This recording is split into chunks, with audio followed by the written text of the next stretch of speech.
I just got back from Paris, baby. French, son, and I've never liked the French, I'll be honest with you. If you put 70 French people in front of me,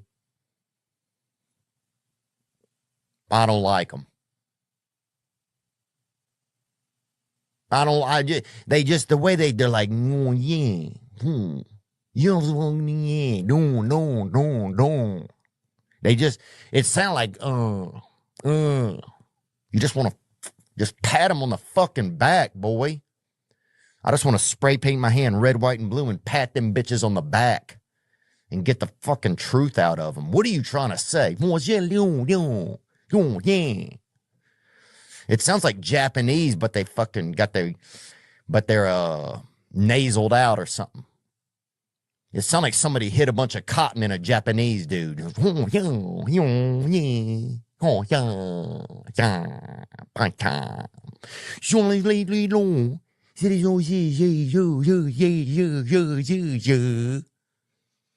God, dude. You just can't get, it sounds like somebody just ejacking out into the just somebody just got stuck ejaculating, you know? Like,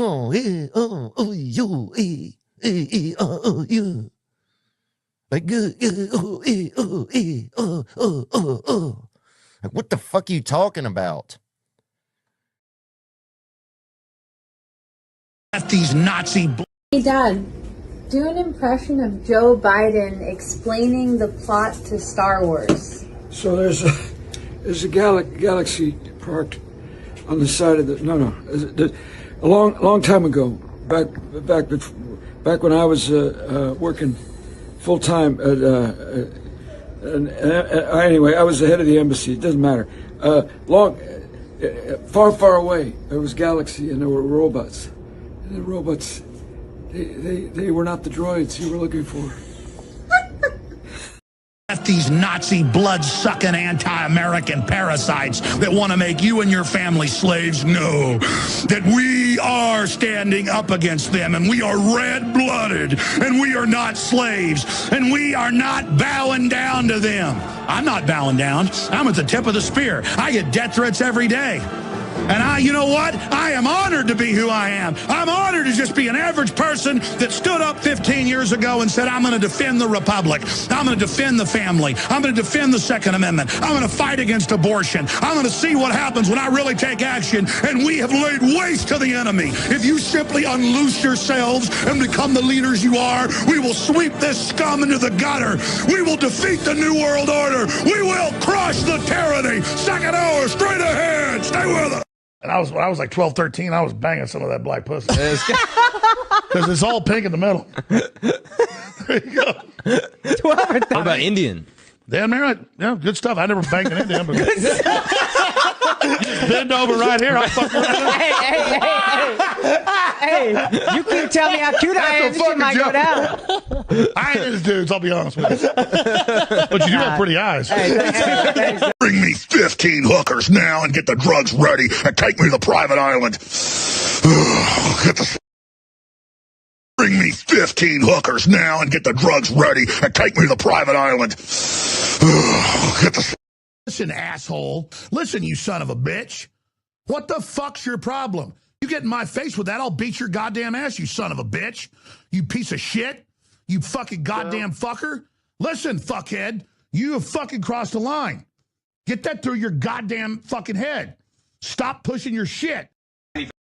Bachelors, you're a simp, not a pimp. If you hire your bottle girl or stripper crush to be a realtor, here's why you shouldn't and what'll happen if you do. Let's go. Number 1, she knows why you're doing it. Number 2, she knows you know she knows why you're doing it. Shit, she knows you know she knows you know she knows why you're doing it, and you're still doing it. That's why she got her license in the first place. To take additional advantage from simps they don't want, who find ways to pay to be in the presence of hot girls that don't want them. You're not gonna get laid, you'll either overpay or be underpaid, and just like tips in the club, that cash commission's gonna finance her ass addiction. Once she finds out there's not a 20% tip added to the settlement statement, she's gonna ask you to buy a VIP section to celebrate, and after all that, you'll still be celibate. But hey, when the lease is up or it's time to sell, try it again. Maybe she'll be different. Share this with a simp or with your friends that you make fun of simps with. Smash the follow button for more value.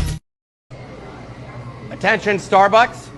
I'd like to give one person the opportunity to buy me a coffee. In exchange, I'll sit down with you for 5 minutes to discuss my world-class crypto trading strategies. Anybody? You may be wondering why, if I'm so wealthy, well, Bitcoin's down right now, so I'm struggling a little bit.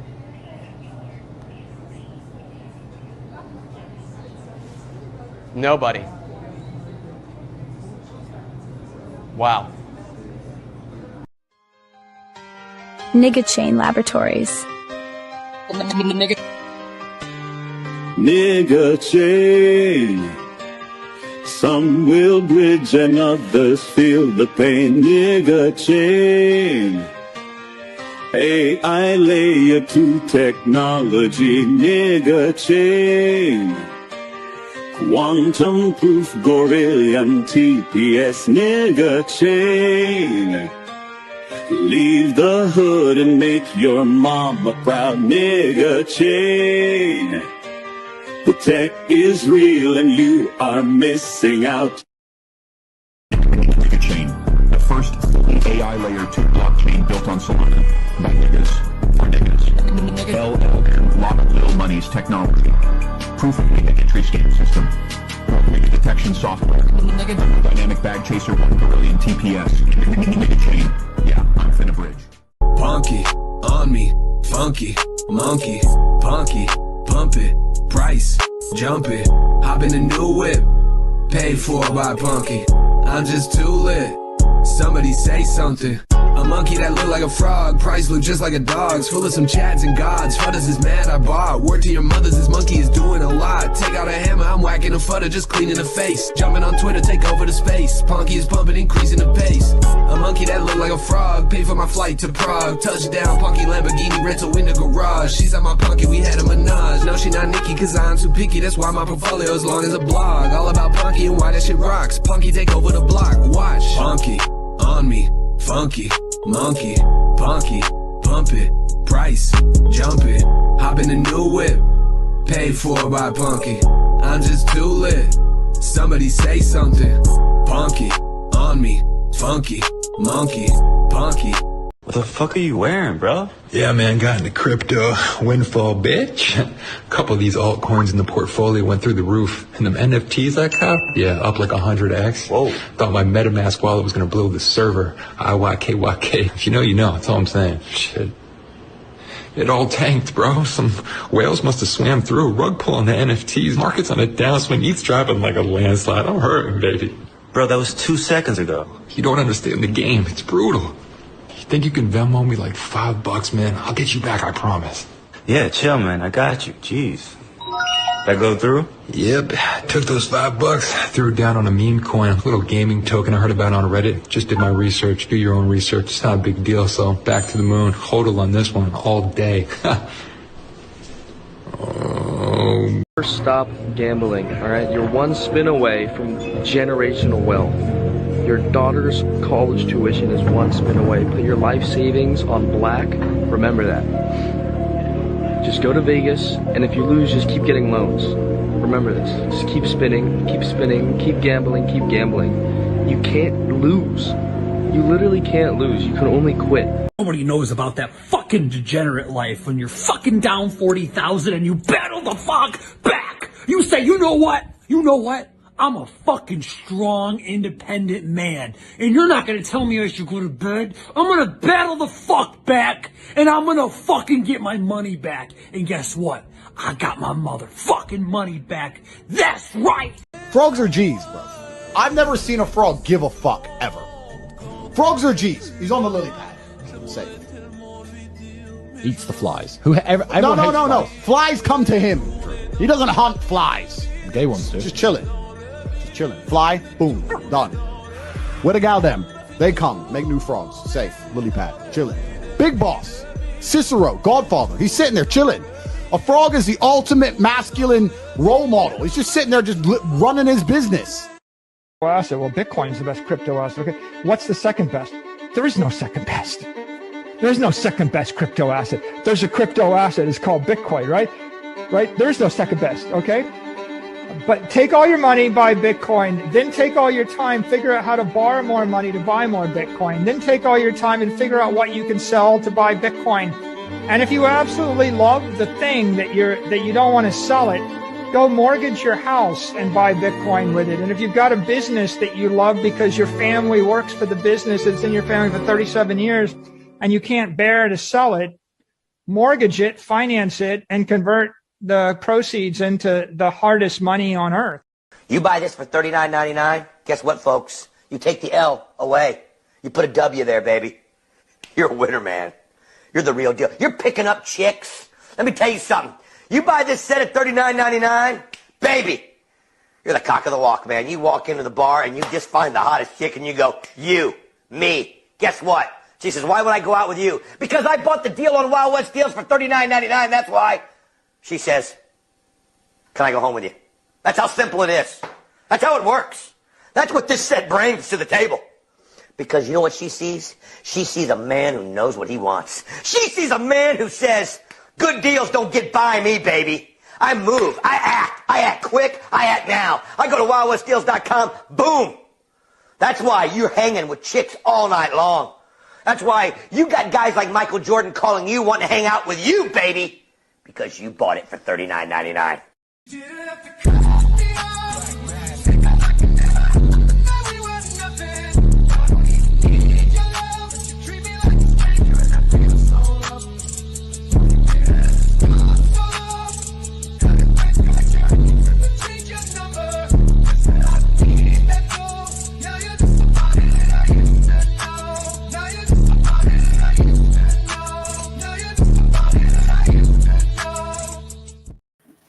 You guys couldn't say you lived if you did not know old school Alex Jones, man. Bring me 15 hookers now and get the drugs ready and take me to the private island. What is going on, you guys? It is Ask Me Anything 103. The house always wins. But sirs, in crypto, we beat the house. That's right. Like the video, subscribe, hit the notification bell, man. And welcome to this incredible serenade you're about to get. That's right. That's right, man. We got a lot of people in the chat today, man. Will Suey dump? Probably, yeah. We got Bull Whale today. One, Damien, man. I think it's the first time I've seen Bull Whale win, actually. So shout out to him. He's the first ganger right here. We got Damien, always Damien. Shout out to you, brother, man. We got Alex, man, all into the chair right now. That's beautiful. Hector, Black Label Expat. What's going on, G's? The real John F. Kennedy, man. What's going on? Hexus. Had to choose the sauce over Rolos with Vegas chicks. Now, I understand that. Shout out to Rolo, man. Shout out to Rolo. was talking to Roll earlier today. DCC on the hot streak, man. Always, baby, always. Senior W. AM Camper. Did everyone hit like yet? I don't know. Have you? You son of a bitch. You goddamn fucking Listen, mother. asshole. Listen, you son of a bitch. What the fuck's your problem? You get in my face with that, I'll beat your goddamn ass, you son of a bitch. You piece of shit. You fucking goddamn fucker. Listen, fuckhead. You have fucking crossed the line. Get that through your goddamn fucking head. Stop pushing your shit. It's like you guys don't want to make money, you know? Shout out to this guy. Not even half the people like the video. Shame. Shame. Shame on all you motherfuckers not sharing, man. Shame. No, I almost did it, but just, no, I better not. No, that's a bit. I have a meme so deadly in this arsenal, man, that I was like, I've been hesitating. I've got the nuclear option, you guys. I mean, it ain't Pakistani versus fucking India right now, bros. I've got the button, bro. I've got the nuclear button, bros. You guys don't know the level of like debauchery that I have in this computer right now. The shit that I could drop right now.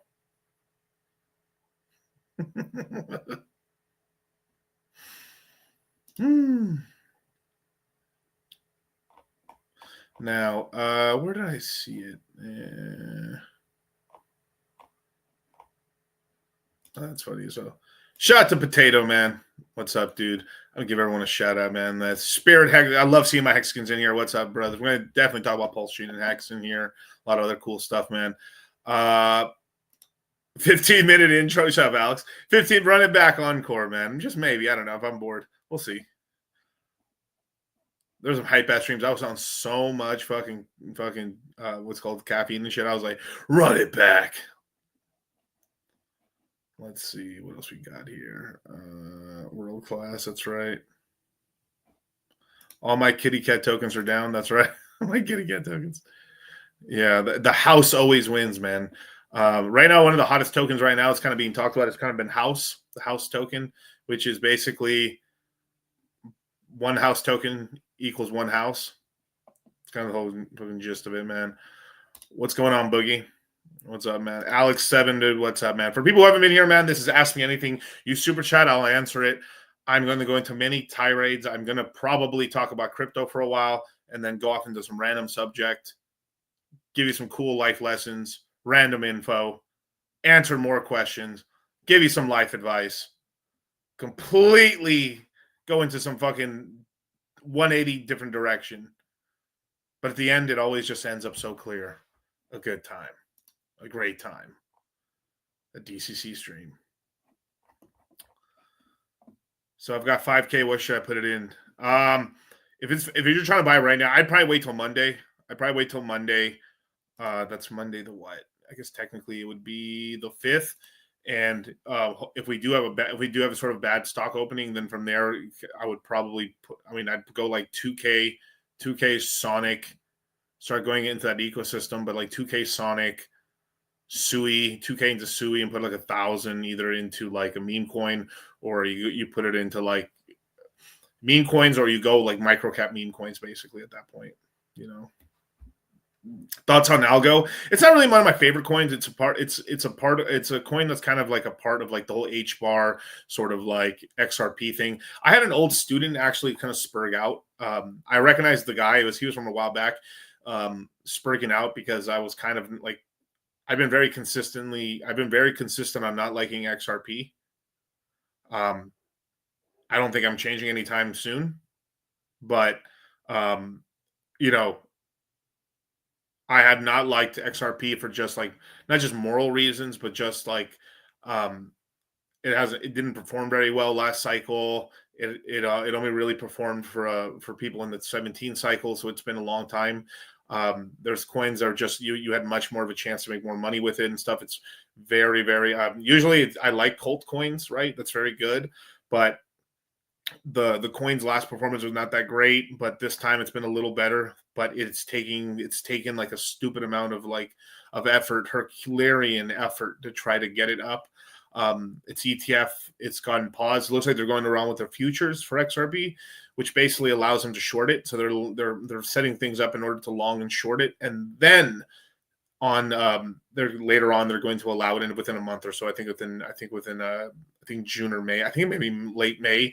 They're going to allow the spot ETF. They also lagged out the one for Doge and Solana and all these other ones and stuff like that. But they're all going to be up by the summer, and they want futures out there so they know exactly when to rug it down so they can make money. They can make money on the way up because they got the info on it, and they can make money on the way down as well. So yeah, but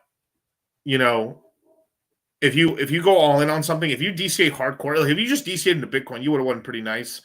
If you DCA'd just into XRP at the bottom, like we told our students, we had guys that are like, hey, I'm a big XRP guy.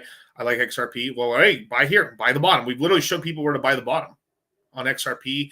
And then once it got to a certain price point, I think above $1, we're like, hey, chill off on the XRP because I think there's better opportunities, which is true because you already should have bought your bag between, I don't know, like basically like the mid 20 cents to dollar range, which is a pretty decent amount of time, Finally, a non-crypto related now. Let's see, an overhead press or incline press. Pepe versus Fat, blonde versus brunette, stocks versus crypto. God damn it. Well, I live in a town where there's like no emo girls and no scene girls, and it sucks. There's all these basic bitches. But listen to Taylor Swift. Ew, Taylor Swift's disgusting. I'm just really pissed. Yeah. Well, one last thing I'll answer this right now in a minute, but like XRP recently put a bid in for about, I think, like $3 to $4 billion for USDC Circle. It got rejected because Circle is worth more. I mean, Circle would be stupid to sell for that cheap. I think it's worth way more than that. If I were to look at USDC has about $6.1 billion worth of USDC. Tether's got a little, almost like 2.2 times that more and stuff like that under questionable remarks and stuff like that. But we know that in the future, this like the future value of like, because USDC is the most trusted stable coin, at least here in between Europe, the Americas, kind of Western civilization, between more of the gray areas, and in Asia, it's more Tether, right? It's a little regulatory, a little bit loosey goosey.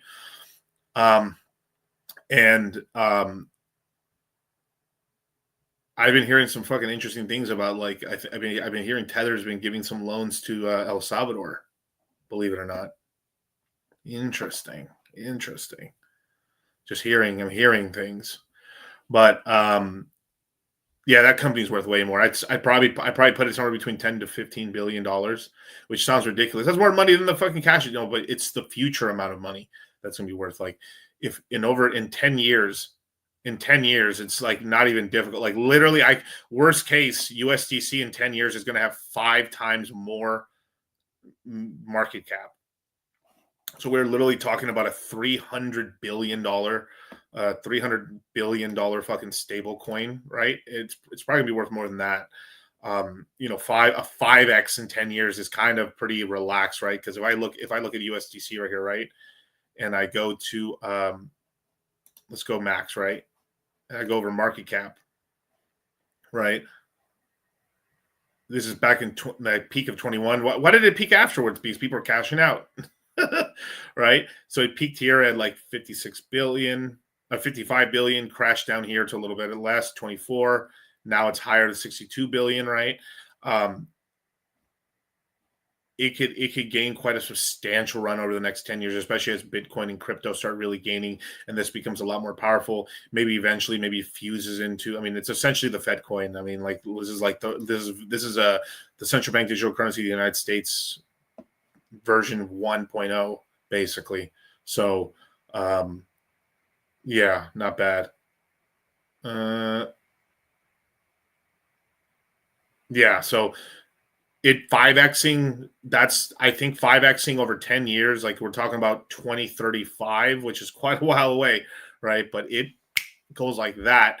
This will be there'll be $300 billion to like $400 billion I don't want to say under management, but essentially like total value locked in the chain or within its different types of USDCs and money and stuff, especially as it becomes much more used around the planet and stuff like that. So at some point, depending on how crazy things get in inflation, it could even have $1 trillion, right? So it's in a very powerful position. They make a lot of money. They can charge arm and leg for it, everything. Like during 21, they were charging chains like $60 million just to set up native USDC.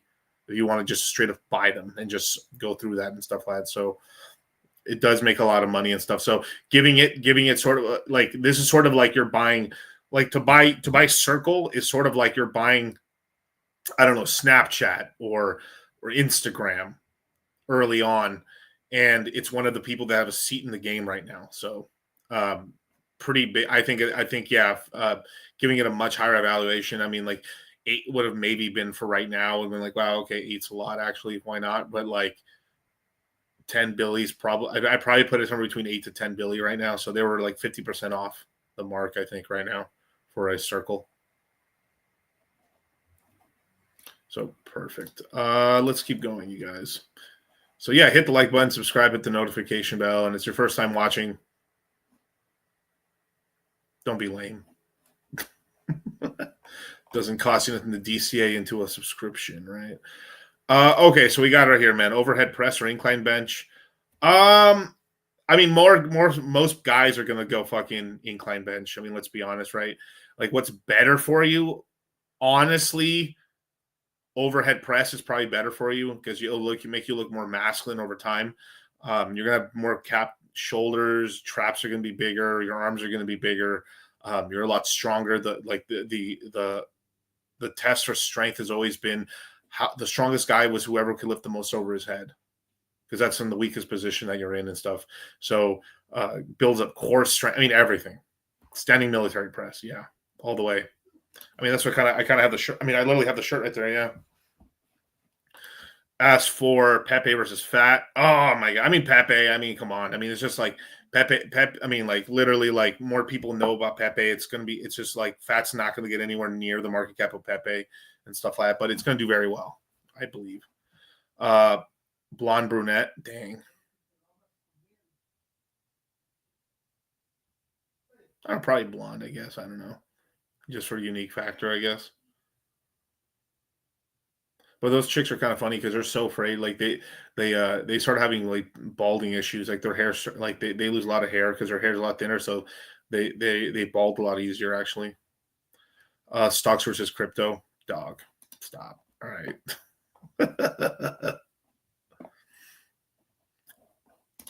Yeah. Military press ain't no joke. Great to build shoulders. Start doing frequently. Yeah, it's really good. Is a Circle IPO worth investing? Not really. I don't think so. I think you're better off investing in other things unless you're getting unless by owning the IPO you are getting dividends off of the income they generate or something like that. Like it's a dividend stock, then maybe. But like, nah, man.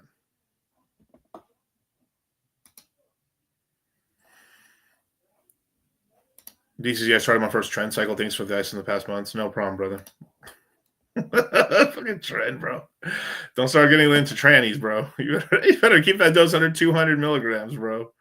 Anytime you have a question about anything in your life, Trenbolone is the answer. You know, am I going to go on a cut? Trenbolone. Am I going to go on a blast? Trenbolone. Did I start a new job? Trenbolone. Am I getting married? Trenbolone. Am I getting divorced? Trenbolone.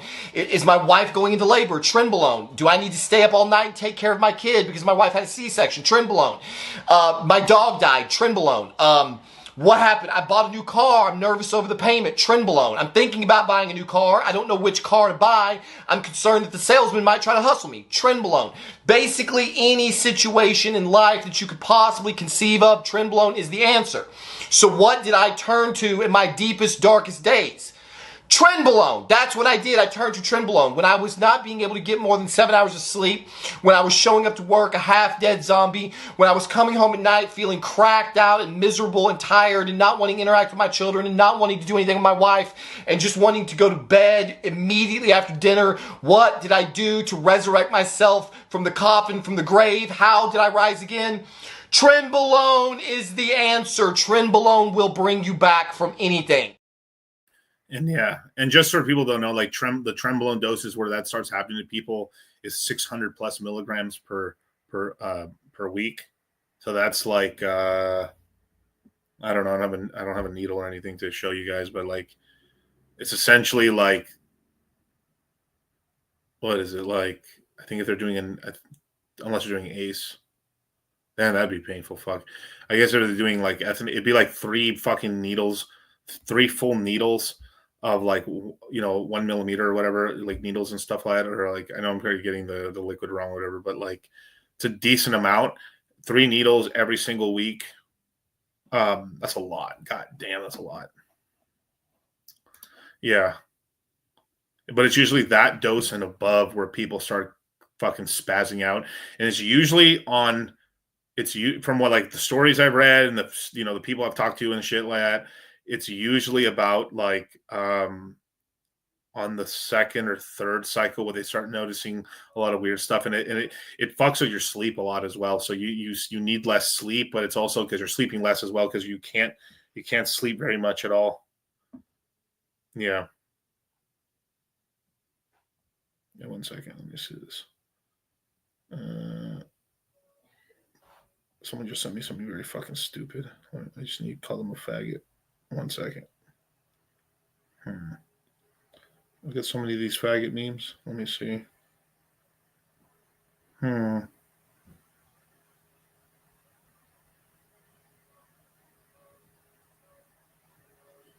we go.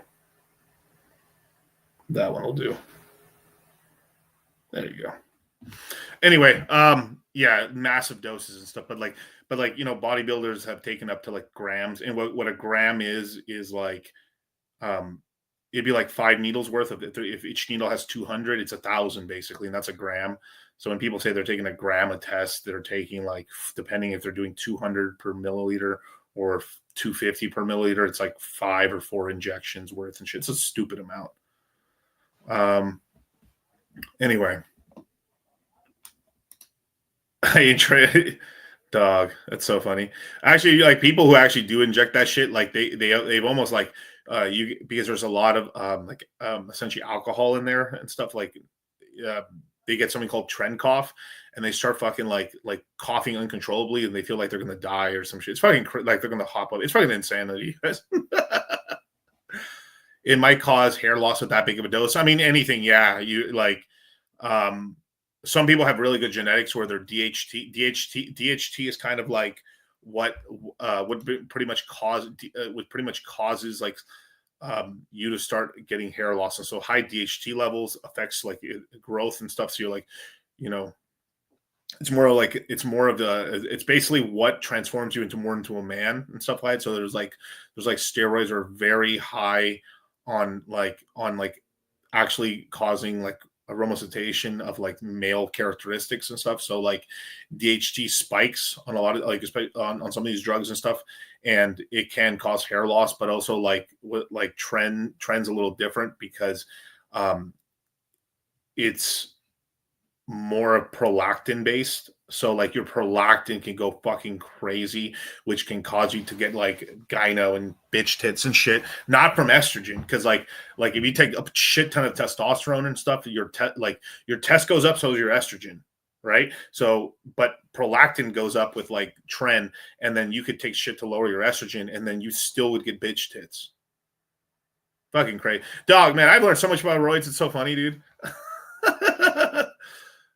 Yeah, microneedling. I've actually been doing that for not a few years, but a little bit here and there. The only thing I don't like about it is like, goddamn, it leaves your skin super red. Like if I did it, like let's just say I did it here or anywhere, right?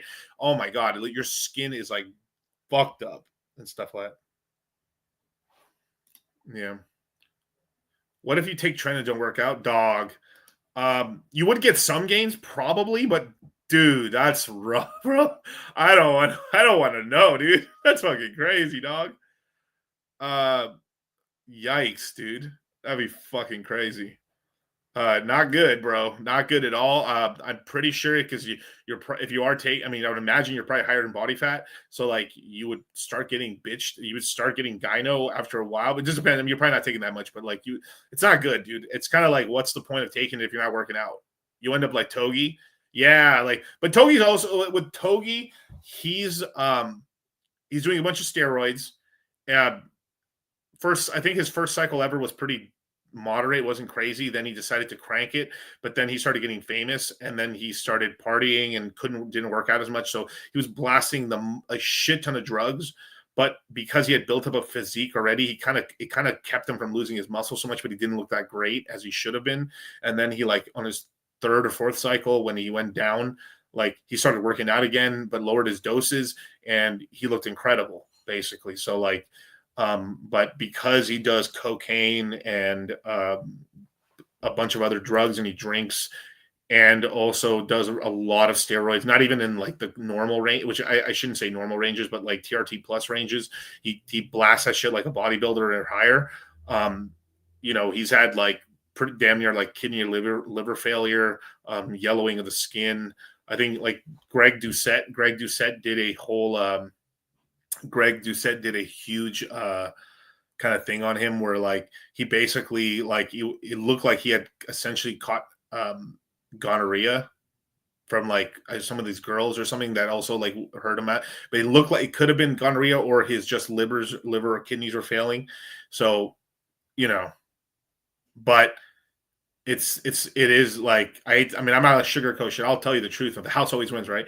It is the shortcut to get that shit quickly and stuff. And everybody wants to basically be young, jacked, and at least young and jacked, right? So you're good looking and you're fucking, but it ages you very quickly, very, very, very quickly. Like you could look at like Togi as an example, like which I don't know, Togi 18.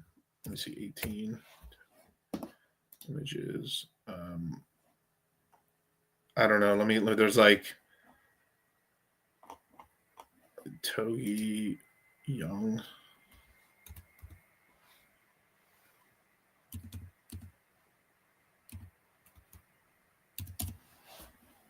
Oh wait, no, Togi bodybuilder, yeah. Like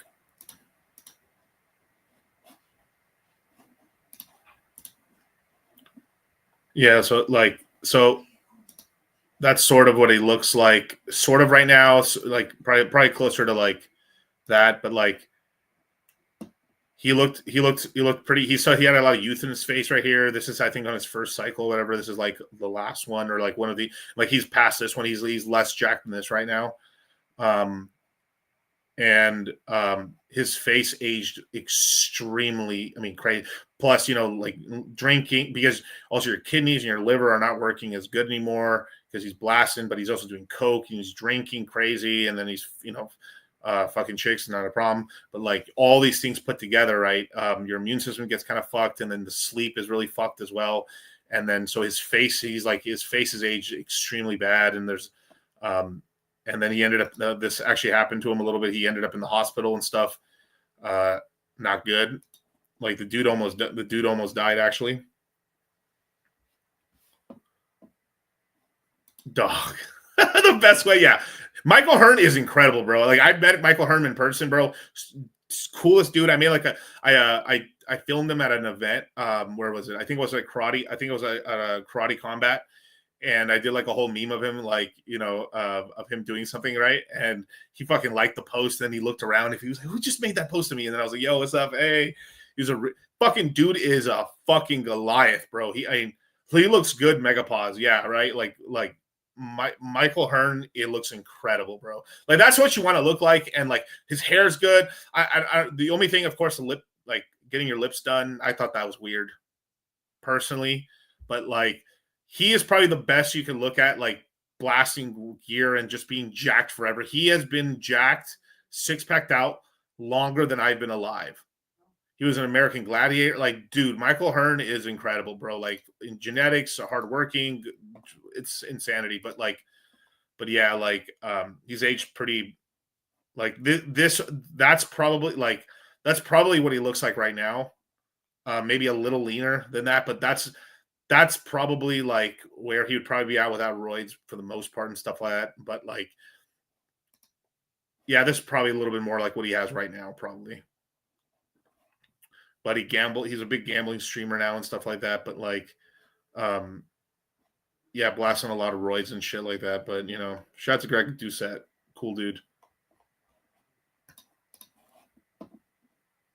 Yeah, it's just he has to blast. He toned the roids down because he's fucking almost died, dude. Yeah, the skin starts getting fucking crazy. It's I mean, and he's only like, how old is Togi? Like, I don't even know how old is Togi. Let me Togi's age. And let's see, how old is Togi?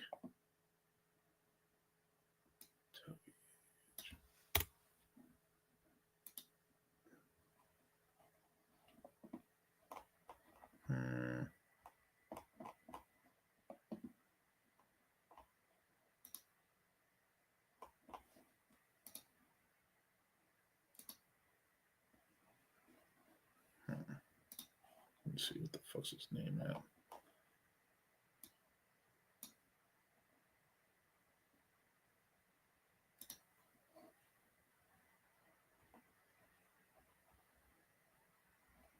I don't even know how old is he. I think he's still really young.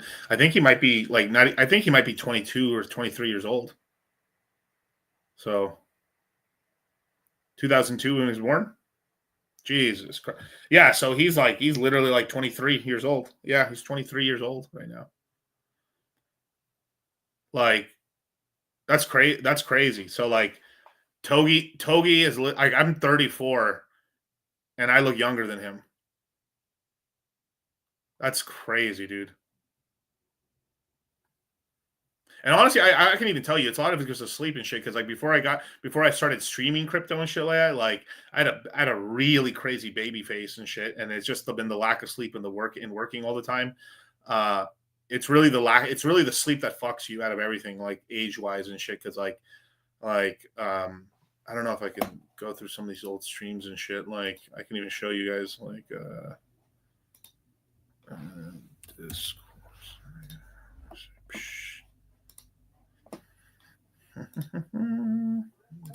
As we go oldest.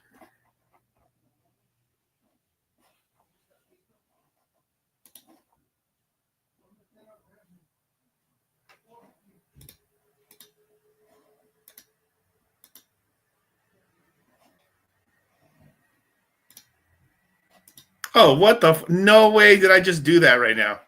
I randomly just picked a fucking. I randomly just picked a stream and it was Charlie's on it. How the fuck did I do that? That's so funny.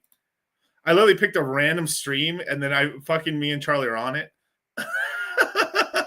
Literally, that's me. That's me right there. When the stream come out? The stream came out in 4 fucking years ago. So I was like 29, probably right here, 29 when this came out. So it's 29 right here and stuff like this. And there's Charlie right here. I mean, like,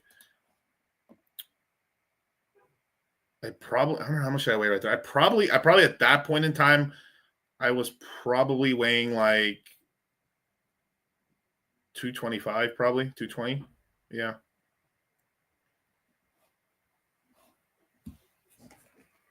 $400.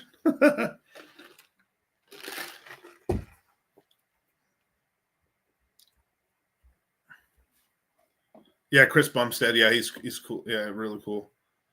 I'm only 14. Yeah. What's my favorite division? Classic, open. I mean, it's always going to be the open. I mean, it's always going to be like the fucking main bodybuilding, right? But like, legitimately speaking, like, it's probably gonna be classic. It's gonna be classic, but realistically, you guys really want to be like fucking like. Someone said they should make a men's bikini one because that's really what like if you really want to know what girls like as an example. Like let me see if I can show you guys like watch.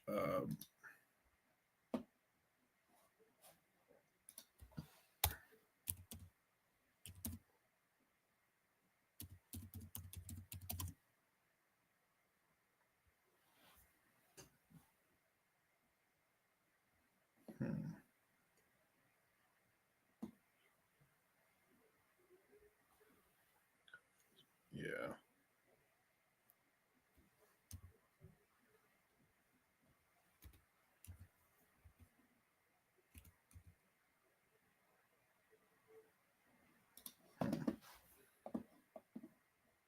Japan, Charlie. Yeah. That's right. Oh, your bodybuilding language, right?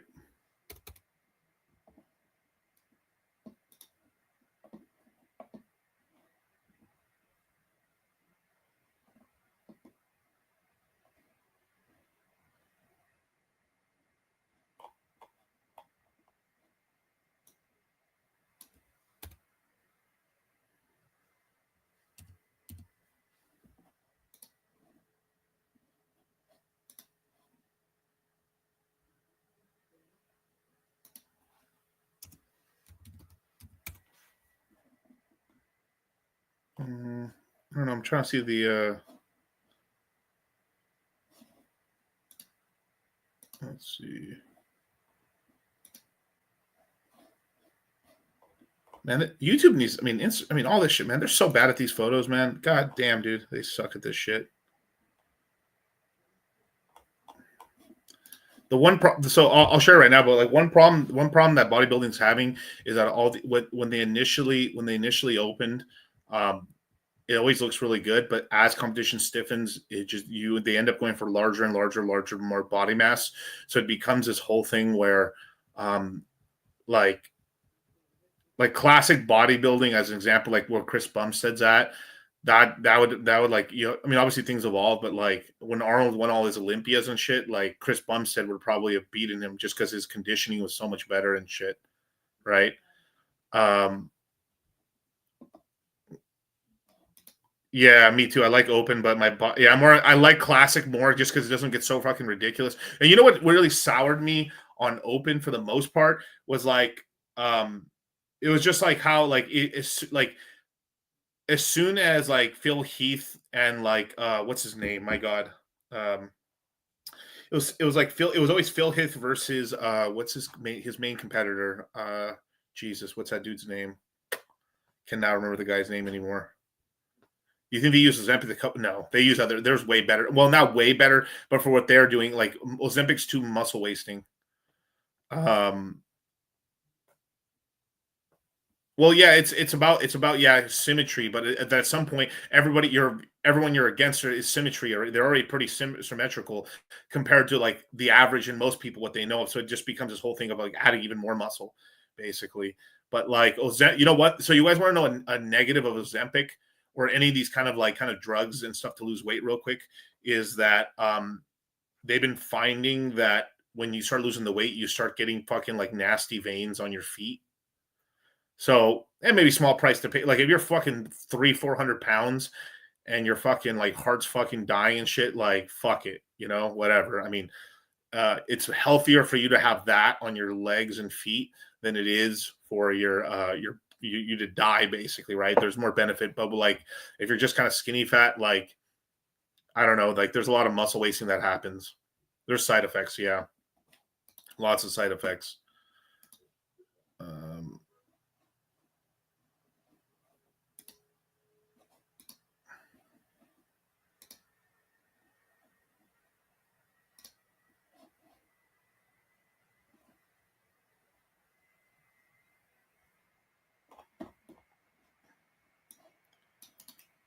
So lame, dude. Like you can't literally look at photos on Google anymore. They don't even give you photos. It's just like it just goes straight to Instagram, which is like I understand, but that's so gay. I'll have to look it up on YouTube. If you guys have any crypto questions, go ahead. Ask away. Let's see.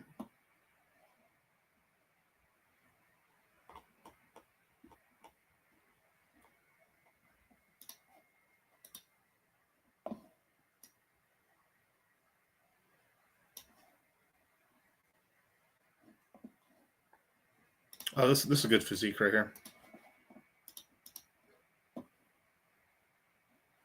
Talk about Doge. What's the life expectancy of a bodybuilder? 40? No, it's usually in their 50s or early 60s. Usually like late 50s. But like this guy's clearly like Asian a little bit right here, but like that's physique. That's not open bodybuilding. That's not like this could probably have won or been competitive back in the 70s with regular bodybuilding back in the day. Like that right there, that's an incredible, that's basically, you're like, damn, that's the body like most guys want right there. And honestly, like they're considering right now possibly making another division that's smaller than this. That's like they should call it aesthetic or some shit. Because originally, like men's physique, when it was supposed to be the aesthetic category, they call it physique. But like guys are going to call it, guys are making fun of the new division they're trying to make right now. They're trying to call it men's bikini. So it takes 10 to 15 years off your life. If you're blasting, yes, which means you're going well above and beyond the amount of fucking roids you should be taking.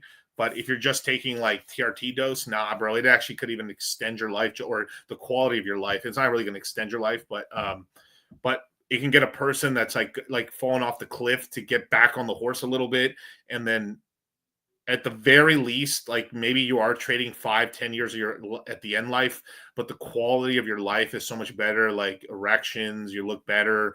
Yeah, you're making more money. You're like, it's kind of this whole. I mean, I like, if it's like worth 5 years of the last 5 years of your life, then I think it's fucking worth it. I think it's worth it. Yeah, but yeah, like this physique, and this is like that's pretty good physique. Like there's let me see this guy right here, right? And then this and these should be much skinnier back in the day and stuff, but like that's pretty good. I would see the winner. Like that looks ridiculous. Emaciated. I mean, they're kind of, and they're not even that. They're leaned out, but they're also not as emaciated as like other competitions. We have to go crazy and stuff like that. But one thing they're actually talking about is making the shorts up to here or something, like making them shorter. So they show more of the leg, because like that's one thing they get mad about is that these dudes don't, like, they can kind of hide their legs not being as like jacked and shit. But like, anyway, yeah. Yeah, Arnold hates the physique position. Yeah, I mean position. Yeah, but Arnold didn't even have great legs. Like, even though like Arnold's the GOAT though, for real, always, right? But like, I don't know. Yeah, at one point they were just as big as classic physique guys with board shorts. There was no weight cap. Yeah, dude. Yeah, exactly.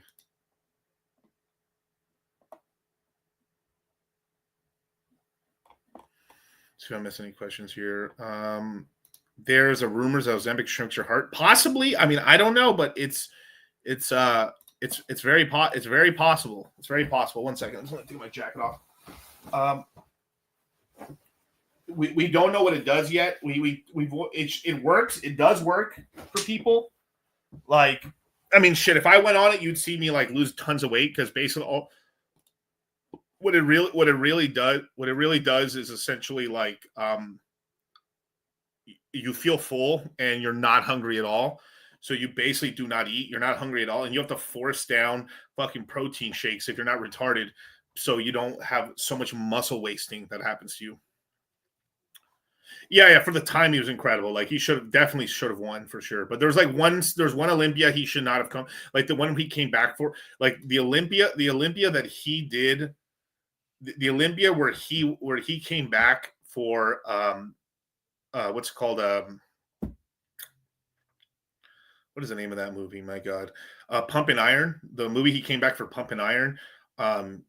That one was, he was not supposed to, like he was not supposed, he was retired from bodybuilding. He came back, and he probably shouldn't have won it. Basically, he probably shouldn't have won that one, and they kind of screwed a lot of stuff up. It kind of fucked over like Mike Menser, and because Arnold won that one, then like there's this whole thing too where he was on the panel for the judges as well later on, and he got his homie Franco to win some as well.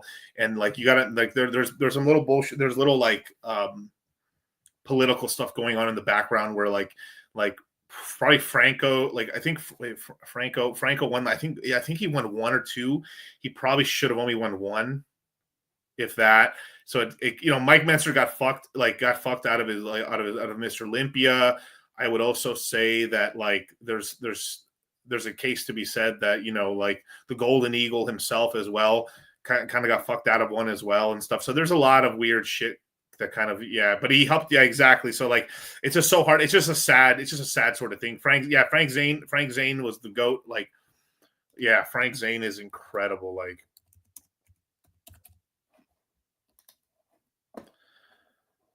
Like images right here, like Frank Zane is like the aesthetic, like he started the whole aesthetic movement. I think he won Mr. Olympia twice, if I recall. And there's a picture of Frank Zane beach.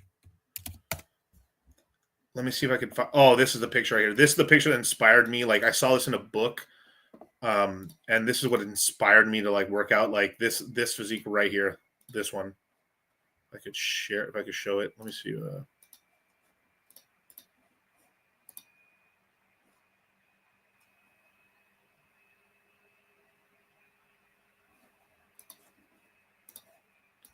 Yeah, it was this photo right here.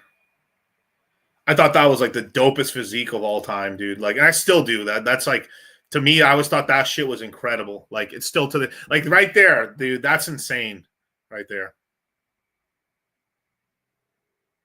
That's a dope. That's like he's got straight up line main, fucking jacked, pop delts out, fucking six packed out, fucking dude. That's incredible. Like, to me, that has always been peak physique for me. Classic V shape, yeah, for sure. But one thing people always forget, ladies and let me full screen this real quick. Frank Zane, they called him the chemist. The chemist. Right? He was on steroids, and he was a guy that was ahead of the curve on knowing how to use a lot of steroids and drugs at the time. So like, yeah. What about Myron's physique? Myron's physique has a very, very, very good natural physique. But like anybody who's like really lean and because like he's really in shape. When he takes off his shirt, he's pretty jacked and lean. But when you're that jacked and lean and you're natural and he's tall, you could have something like a sleeper build. There's guys that have like t-shirt on and they look like they're in shape, but they don't look like jacked, huge. And then until they take their shirts off, and then you're like, oh shit, like that's Myron's physique there. But he's natural, he's not on steroids, and he's tall. So like, it's just like he's in incredible shape. Incredible shape. But guys, like the thing that fucks us is that like our perception is fucking warped because the average guy that you see on Instagram with a very good physique is short. Yeah, Myron's got very broad shoulders for sure, absolutely. What warps us is that the average guy you see on Instagram is like 5'6", 5'8". That's the average guy that you see on Instagram that's super jacked and leaned out and stuff like that. A lot of the top, it's because it's easier to put on muscle and it's just easier. You're short, like God has to give you a W. You're short, you get it's easier to look jacked. It's just the truth. It's just the truth. Stocky and short, yeah. Well, not stocky and short. You could be aesthetic and short, but like, or stocky and short as well. But the average guy that's short and stuff just puts on muscle. It's just his frame fills out faster, so he just looks more jacked.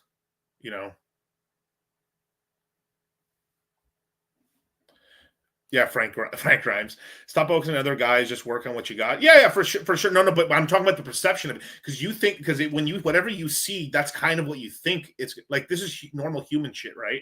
Like, so you think that like, oh, everyone should look like that, but then that is not your body type. Like we would actually benefit more from like, imagine that you're like your Instagram and your Twitter, maybe not Twitter, but like your Instagram feed or your TikTok feed was more like you would only really see the phenotypes of people who have the same body type as you, so you would know kind of where you're at in that, you know what I'm saying? So like imagine that like you go on Instagram and you only see guys, like for me, if I only see guys that are 6 foot to 6'2", got it, right? So then it doesn't matter ethnicity, but like I'd be like, okay, they're like I'm like right there, so like that's roughly what I should look like when I filled out my frame retardedly, right?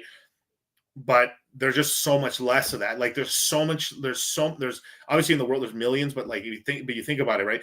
There's so few filled out frame of like guys who are like 6 foot and higher. It's actually fucking unbelievable. Like most Mr. Olympias are like 5'10". You know what I mean?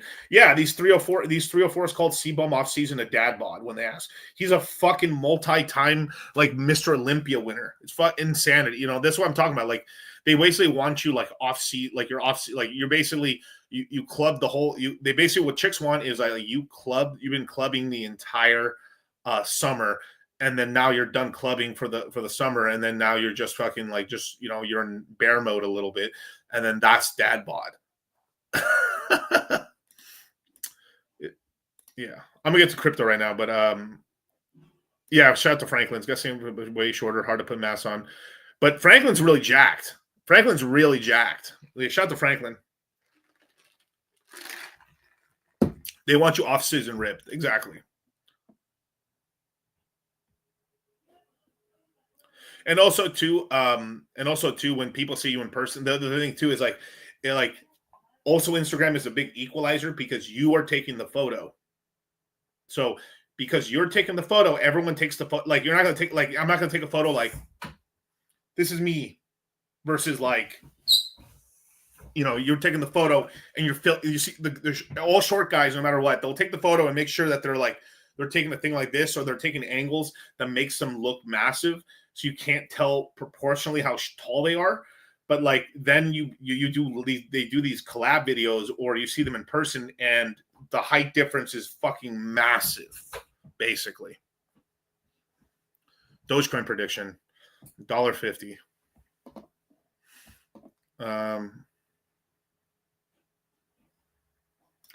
You see, I'm at the point where I just don't want to be fat and out of shape. Will set me apart though from my ego. Yeah, I mean, there's nothing wrong. I mean, like, yeah, I mean, shout out, Karn's a hardworking guy. He's lost a lot of weight, hitting the gym and stuff like that. Yeah, man, it's just got to keep going and shit, man. Like, I'm gonna do some cardio today, man. Today's my off day, man. Woo! I feel like this is the thing. Like, I felt like this is not a tweak, but I felt like, ooh, I gotta chill. I gotta chill a little bit. So like, I'm just gonna do some cardio, and then I might take a day or two. I'm probably doing legs tomorrow, and I might do like 2 leg days, more like maybe an abs legs day, and then like a heavy leg day, and then the next day is more like extra work on legs and shit, and maybe some auxiliary work, and then be back to doing upper body shit. People always look more trash in tagged photo. Yeah, of course. Yeah. Let's see. I'm since 2020. I mean, you should be up. Basically. I mean, in 2020, Doge wasn't worth that much. Yeah, major lighting is key. Yeah, you want more of a darker sort of thing. Yeah.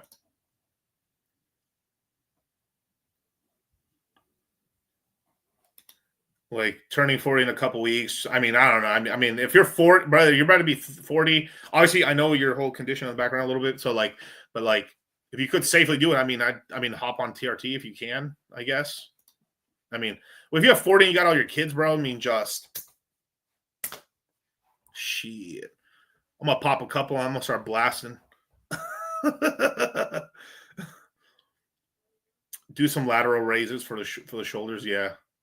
I have 1.5 million coins. I mean, 1.4 million coins waiting for that dollar. Oh, bro, yeah, you're gonna get it. The ETF will come out, but obviously, bro, I mean, like maybe like when the ETF comes out and we pump really hard, like whenever that is in the summer, maybe take profit on 100,000 into cash over time, and then if it dips down, because we will get a crash sometime in the summer, you can maybe use like 100,000 of that Doge, or 200,000, 300,000 of that Doge to rebuy back a new bottom. And now maybe you have 1.7, 1.8. Now you can hit that goal sooner, because the whole thing is like you like lock in that million before everyone else does. Because like the last all-time high was like, they say it's 76 cents. It was 81 cents, but like whatever, they'll erase history. But this is when like you take some profits and you're able to roll back into Doge and buy some more off the bottom, brother. You might be able to hit that million quicker. Cash out what you need for $1 million, leave the rest of the Doge there, and then let's go for like $1.50 and more. That way you lock in that milli for yourself. Because I mean, you're in a really good position if you got 1.4 million Doge. That's a lot, bro. Congratulations, dude. Like, shout out to you, dude. And you've been a long-term holder since 2020. Like, I mean, I know you've been working on that really hard. I mean, like let me go 4. It's you've got about what, if that's correct, let me see. Yeah, you've got about like almost a quarter. You almost got $250,000 worth of fucking Doge right now. Yeah, 1.4 million. You've got 200. You have $244,000 worth of Dogecoin. That's very nice. And you said you've been holding since 2020. Let's look at 2020 real quick. Boop. Let's go boop. Right. 2020. Oh, I'm sorry. Let me go price. Okay. Crap. Max. Boop. Boop. All right. Very nice prices, bros. Anyone that bought in 2020 at all is like, it's worth it. Like, and you have to understand where did it go to. It went to literally 69 cents here, but it went to 81 cents technically. They erase history, bro. Like 1 minute it says it's bullshit. It went to 81 cents. I can tell you that for a fucking fact. I was there on that day. So, brother, you are going to do very well for yourself, man. Shout out to Joey, man. We will get an ETF sometime in the summer. I'd say before the end of July, there will be a Doge ETF, or at least on the way. It should come out before that. There'll be a nice pump on Doge. I mean, Olympic pump on Doge would probably be like, it'd probably touch 40 cents as an example or something like that. But if we look more like, let me just go to let me hit max right here. And then let's look at the last cycle right here from the bottom, right? It peaked out here at about 46 cents. So maybe worst case, it comes down here to 32 cents, or maybe it goes up here to like 41 cents. So like there's these little points right here. There's the peak right here of 46 cents, 31 cents, and that's the zone right there of opportunity zone of taking some profit, especially if like after the summer we start, like we could crash down, right? So you could take a couple of that 100,000 Doge, take some profits on that. It can come back down. Maybe it doesn't go back down to crazy, but let's just say it goes to 41 cents. Let's get in the middle ground. Then it crashes to 20. You bought back an extra 200,000 extra Doge. Now on the next ramp up, as this thing starts ramping up, you can do really well, or just take that into profit for yourself, because 200,000 at 40 cents is a pretty nice chunk of change for yourself, brother. Let's see. When I join the next CMC, is 1K enough to deploy? We'll take. Yes, yeah. We've had people come in there with like literally doing $500 or less, and build portfolios over time. Absolutely. But you got to be really disciplined, because we're going to be we're going to start off kind of going over a lot of the basics and going over what like a good portfolio should look like. But then as time rolls on, we have to talk about more advanced things and ecosystems. And you may start getting like, just control yourself and like, don't spread into too many coins, just focus on what your key strat is. And then you're going to really work hard towards like, okay, do I really need this extra car? Do I really need this motorcycle? Do I need this? I should work some overtime. Like you're going to become like a machine. You're like just joining the course. People just start earning so much more money just from how focused they finally have a goal. They finally have a way to beat the fucking house. You buy this for $39.99. Guess what, folks? You take the L away. You put a W there, baby. You're a winner, man. You're the real deal. You're picking up chicks. Let me tell you something. You buy this set at $39.99. Baby, you're the cock of the walk, man. You walk into the bar and you just find the hottest chick and you go, you, me. Guess what? She says, why would I go out with you? Because I bought the deal on Wild West Deals for $39.99. That's why. She says, can I go home with you? That's how simple it is. That's how it works. That's what this set brings to the table. Because you know what she sees? She sees a man who knows what he wants. She sees a man who says, good deals don't get by me, baby.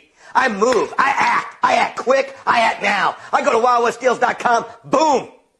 That's why you're hanging with chicks all night long. That's why you got guys like Michael Jordan calling you, wanting to hang out with you, baby, because you bought it for $39.99. Boom. So Dogecoin, very good coin. Pepe, very good coin. But Doge is going to have some. When Doge gets to ETF, we're going to go into either a full-on meme coin cycle, or at least a nice like couple weeks of like we're like, or a month, probably gonna be a month long sort of meme cycle, which is going to be incredible. Yeah, exactly. Stay on top. Art's an OG student right here, man. But stay on top of your finances. That's our last thing you want to do is pull from your crypto bags when you're in a jam. Yeah. Sold me. Yes, sir. That sort of looks like Adventure Time. Come along with me to a place where we're going to make lots of money. What's a make it stack of Sui? That's an interesting question, actually. Let's go to Sui. Sui. So we have some. Actually, before I show this, let me do a little. Let me share something real quick. I shared on my last stream, but like really go into it. Where are we at? Okay, so let me pull this one up. Okay. Normally I have Kyle, but hey, we'll do it. I think Kyle's doing the stream with what's his name, Rolo. So Sui on May 1st, which is in T minus 2 days, or is it 1 day? Let me see. Oh, tomorrow. Yeah. So tomorrow Sui unlocks 2.7% of its supply, basically 3%, basically $300 million of possible selling pressure. That happens tomorrow. 88 million Sui unlocks tomorrow. Could be a nothing burger, could sell off, but if you play correctly, you might be able to get a nice little discount on Sui, which would be really nice. But I would look, the important days is the 1st and the 5th, right? Because tomorrow's the 1st, so there could be some big volatility. So when that news launches in the next 24 hours, you're going to have the violent low, whatever the daily low on Sui. That could be like the actual low for the whole fucking month, or it'll be on Monday basically, which is the 5th. Because if the news kind of hits like this, and then on Monday we have a bad open on the stock market, Sui will then dip pretty substantially, I believe, right? Because all that extra supply, and it's like, oh fuck, today's bad. Well, a bunch of supply didn't unlock, man. Fuck it, let me dump it, and then people will dump it. So it had a very massive move, a very violent move right here from $2 up to like $3.50. It's really like, it's basically less than 10 cents away from its all-time high right now. I mean, it's local all-time high. Maybe this point right here, 270. So we could see anything from 280, like from current price down to 280, possibly, maybe even a little lower. I mean, things have to be very bad open. We do have the Indians we do have the Indians right now with the Pakistanis, damn near declaring war on each other, but like that's pretty funny. So big day tomorrow with the unlocks, because the unlocks, I'd imagine they would happen around like 00 UTC time. But tomorrow, just be on life alert tomorrow for Sui, because we could get a nice little drop tomorrow, at least a 5-10% drop on Sui's price tomorrow, which is 30 cents, give or take. So you might be able to pick this up for like $1. I mean, for $3 or maybe like $3.20, right? Or it's a nothing burger, but like, be ready with capital if you wanted to get into Sui at that point. And also another opportunity to buy, which will probably be Monday. And if we get a kind of a bad opening for the stock market on Monday, it'll go down lower, and it might retrace down to like mid $2 range, which will be a really good purchasing. So you might maximum get $1 off Sui, which is your chance to buy, right? Like when I was telling you guys, you used to get 50 for $100, you might get 25 now. If you buy correctly, you might be able to, on the low, you might be able to get it for 250. You might be able to get, a decent amount, at like at least 25 for $100, Fuck you, it's fucking Indians. Huh? What? Oh yeah, Indians. Yeah. The India. I mean, it's kind of India is really like the one. Like, there's from the conspiracy that I'm hearing right now is like, or the new war. I mean, if it did start, I mean, like India kind of started it. Like they essentially kind of broke a dam and started like it's fucking pretty fucked up. They're like making fun of like you guys, you Pakistanis wanted water, so here's your water, ha ha ha ha ha ha. And that's a biological weapon. Like, Indian water is disgusting. Their rivers are filthy as fuck, and so they flooded into Pakistan with this shit water, literally shit water, and that's a biological weapon. That's bad. Dysentery. So if that happens, and it did happen, and then they do attack in the next day or two, then we got another war between two entities who don't have the nuclear button just yet, but basically they can get it pretty fast.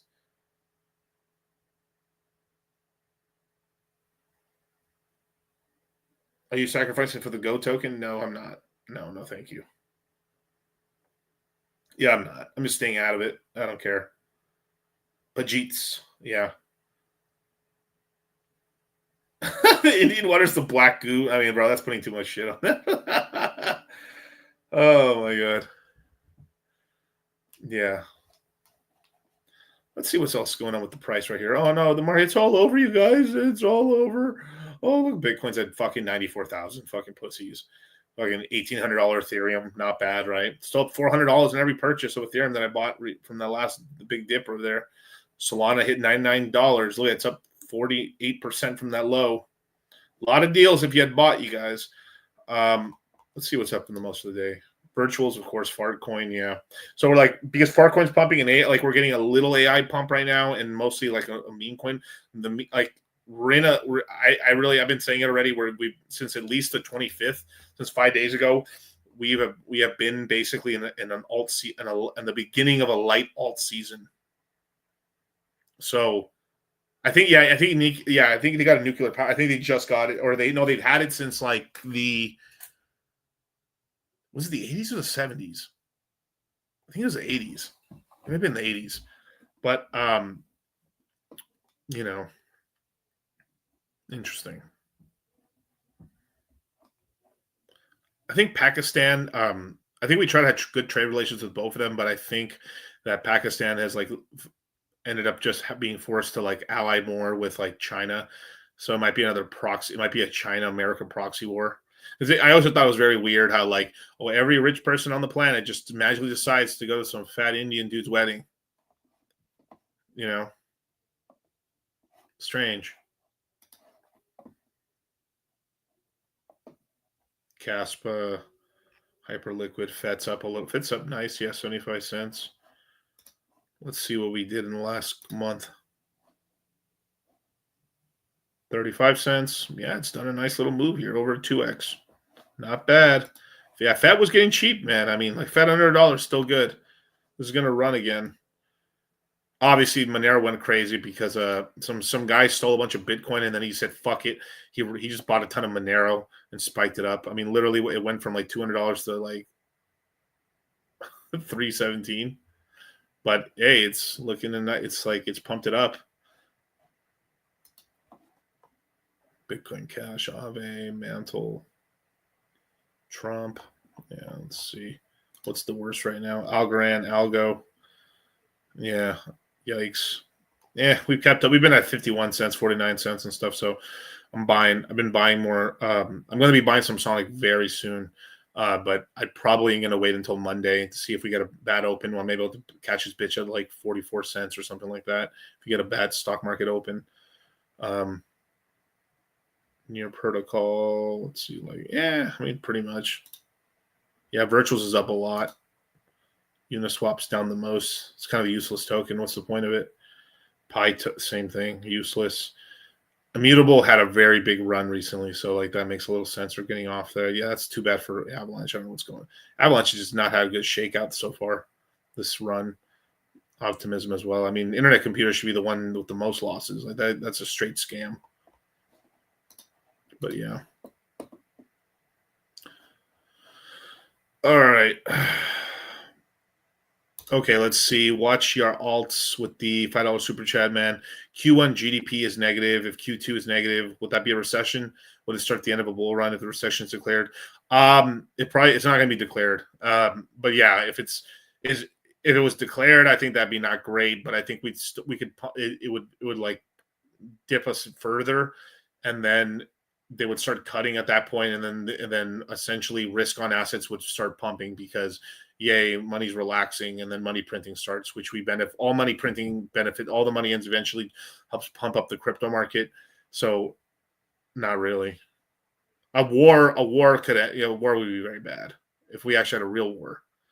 But because the White House under Biden had changed, like we were technically in a recession in the Q2 of 2022, but Biden changed it up so they could say it's 3 quarters or 4 quarters.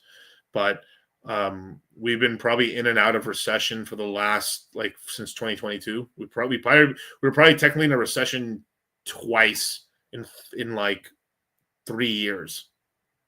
We're probably like half a year of not growing well, then back to okay, then because they changed also too, like with the consumer price index, and it used to track over 2 years, so you would see like prices changing, and now it's just over 1 year. So like there's a lot of like these federal numbers and stuff that are fucking loopy. They're not on the Chinese level of complete lies, but like they're lying, and they're not as accurate as they should be on purpose. Nick, 27,000 SUI. How much could I make the cycle if I do well, taking profit and reinvesting? Let me see. If I'm being like, let me give you.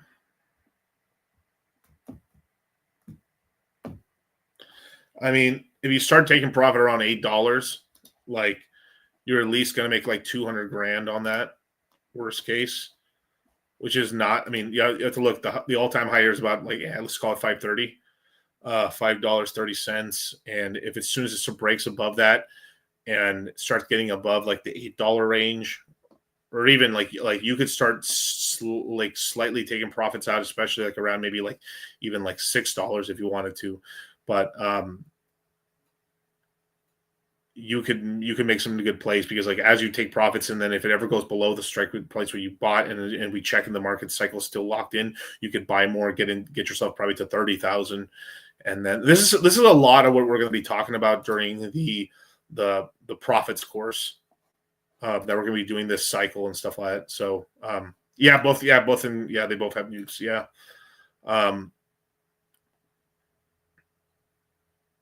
Pretty much. Yeah.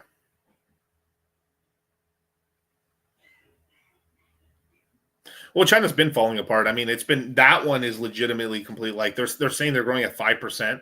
They're not growing at 5% at all, you guys. They are literally negative growth. They're actually in deflation, which is very bad. They've printed like I think 4 or 5 trillion of the RMB, which is like basically like a TARP bailout of like $800 billion. Japan's printing money now. The ECB has been cutting rates aggressively. They're pretty much going to start printing money very soon now. Everyone's cutting rates pretty soon. It's looking like the rate cuts are probably going to happen in June now versus May. But like, I think Jerome is going to set himself up into a very bad position, because remember, you guys, the average person should not know the name of like me and you, like we're in finance, so we know. I always know the name of the head of the Federal Reserve, right? You guys know the head of the Federal Reserve. Does Normie in Kentucky or in Mississippi or in Nazi California need to know the name of Jerome Powell? Like, you have Trump basically saying like, I know interest rates way better than Jerome and stuff like that. So it's the same sort of thing. It's like, it's very bad when the public learns your name. A large person knows your name when it's a position that's usually relative to silence. Even during 2008, very few people knew Ben Bernanke. Ben Bernanke was was the guy that got us out of the housing crisis. I mean, he did it by doing taking us to zero, printing money. It was a lot of bullshit, but like, yeah. Quantitative tightening was done since the last meeting. If they're not careful, like the Federal Reserve is going to lose a lot of its power, basically. Like, I mean, when you have Trump doing speeches talking about Jerome Powell, bringing him to the zeitgeist of like Americans, like psyche, and then saying that like he's dog shit, like, I want to be very nice and respectful to the Fed. You're not supposed to criticize the Fed. You're supposed to let him do his own thing. But I know much more than he does about interest rates, believe me. I want to be very nice and respectful to the Fed. You're not supposed to criticize the Fed. You're supposed to let him do his own thing. But I know much more than he does about interest rates, believe me. We're a couple more quarters away from Trump. Trump's probably going to start saying like, I can see Trump saying, the Federal Reserve is not federal. The Federal Reserve, it's not federal. It's not a reserve.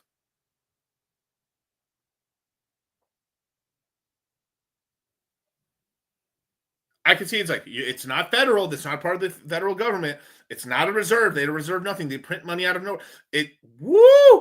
This starts. We could see that like Trump could be the beginning of the Federal Reserve possibly starting to lose power. Sort of like if we had the Supreme Court lay down the whole math on the SEC about this is what you can and can't not do, and that severely limits their power over an industry. So like if the SEC shuts the fuck up on crypto, they have jurisdiction over, instead of 100%, 150%. But if they start going overboard and going 200, 300% over like where they should go, and then the Supreme Court comes in and says, no, you only have this jurisdiction, they are now limited to the point now they're 75. Oh no, for sure. He's a big shit talker. I mean, big time. All time, damn near. Especially for layup, but like fuck your puts. But pretty crazy. I wanted to show you guys one. Oh yeah, so right now one of the big coins on Solana, the big meme coin it's probably going to $1 billion at least, right now. I mean, I wouldn't be shocked. There's a coin called House Coin where like it's basically a meme coin on Solana where one house coin equals a house, or like watch. So I've got 2 investments for you. On the left, we have a house. Now, if you want a house, you're gonna have to do a 30-year mortgage. Okay. And then at 30 years, you can say you own a home. Single family, 4-bedroom, kids, maybe. Yeah. Yeah. And on the right, we have House Coin. House Coin is a cryptocurrency asset on the Solana blockchain. Although the house that you might buy has a ceiling, House Coin actually has no ceiling. Yeah. And that's what I'm looking for. So although a house is a shelter, House Coin actually is a home because you can actually have a digital community on the internet. I love that. If you had to place a monthly investment into a real life house or House Coin, which would you rather invest in monthly over the next 30 years? I'd probably do House Coin because I don't want to buy a house. I guess I'll risk it. I'll take the house coin. Condos. You too? Condos. House Coin for sure. BlackRock. House coin. The house. And what about a house appeals to you the most? Can't go down by 90% overnight when I go to bed and wake up and then I'm broke. What about House Coin appeals to you the most? You, man. I'm really glad I blessed your day today. Yes. Sick. Follow me or you're getting liquidated. Everything.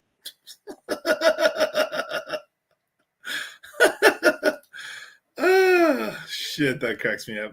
But no, that shit, like a house is a house, but House Coin is a home. That shit fucking made me laugh, dude. That's funny. Repeal the 19th, please. I know, but how she acts is how a lot of dudes are exactly too. Dudes are just slightly smarter. Like they're just as retarded, damn near. Like, yeah, pretty crazy. Let me show you another thing real quick. Let me see if I can find it.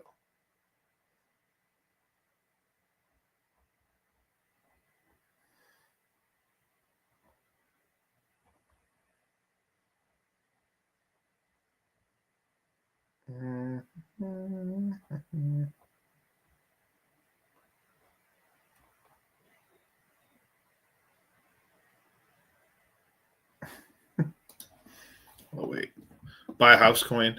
I mean, it has pumped a lot already, but it's actually still relatively cheap compared to how much fucking the thing is getting. But like, look at that chart, bros. I mean, like literally, it's been around.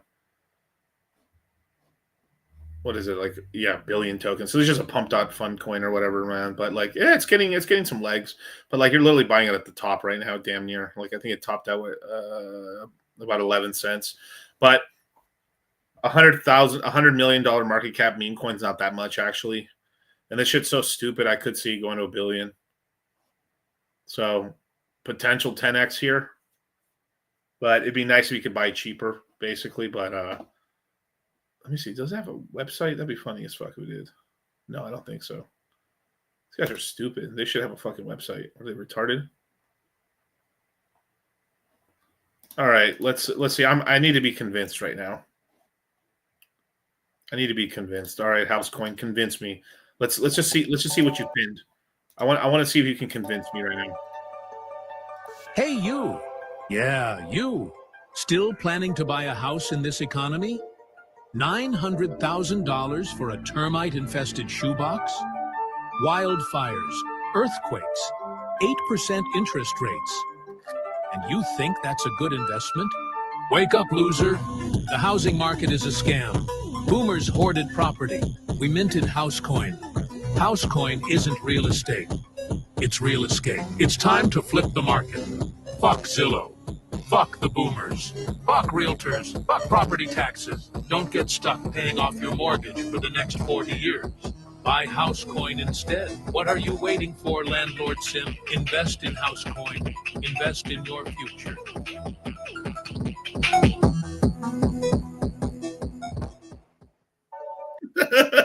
That's kind of it's better than a lot of the coins. Let me see. I need to see another one. I want to see if I can get convinced.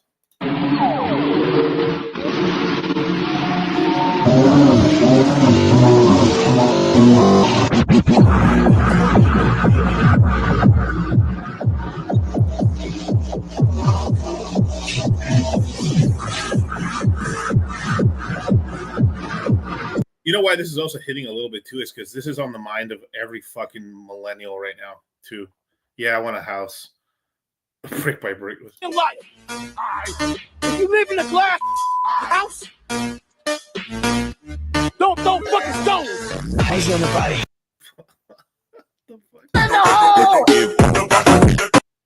Interesting. Real estate, Housecoin, real estate. Fucking. This is probably retarded enough to win, probably. Yeah, I'm gonna put this on my list of coins I'm watching and shit. I'll probably get into it. Why not? Miguel, that's so stupid. Yes. That can't possibly work. Yes. Yes.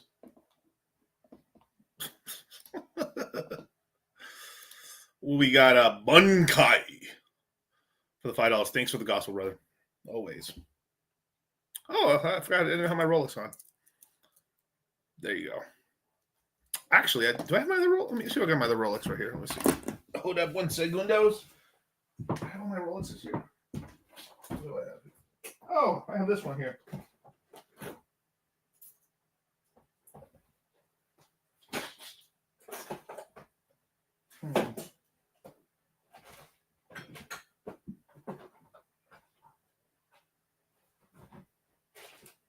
Oh, guess not. Huh, I guess I have this one right here, but I guess my Tiffany blue is over there. Whatever.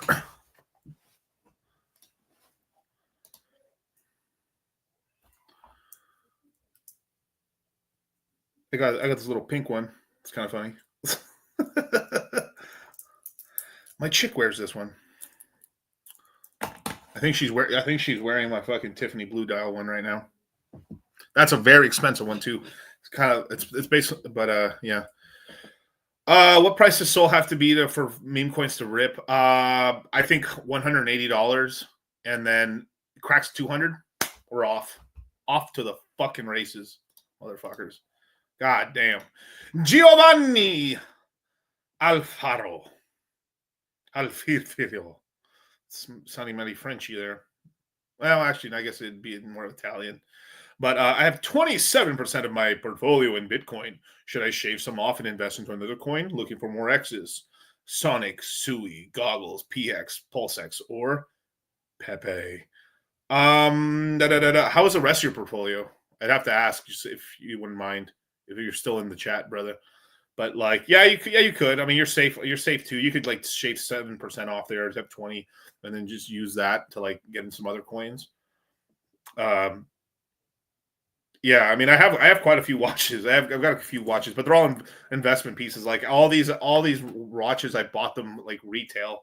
I bought them retail, and except for my first ever one, I bought like. So, I have the where did I have this? So I have a Submariner, the blackface. I call it the blackface.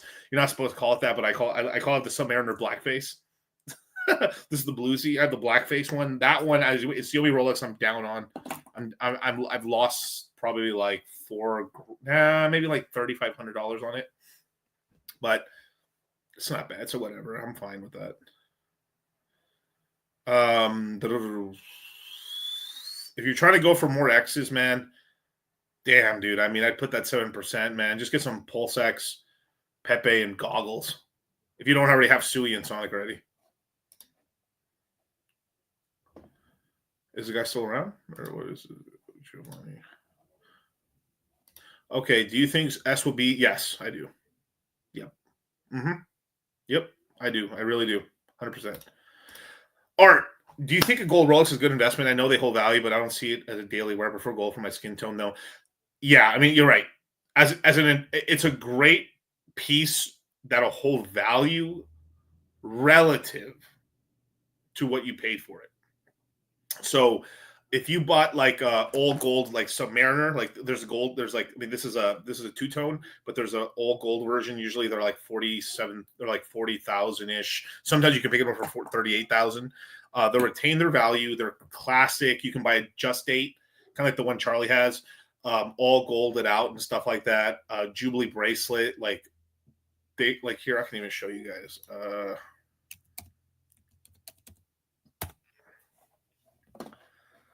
Okay.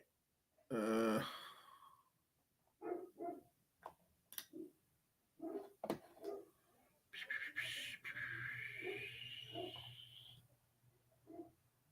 me see. Here we go. So let me share my screen real quick.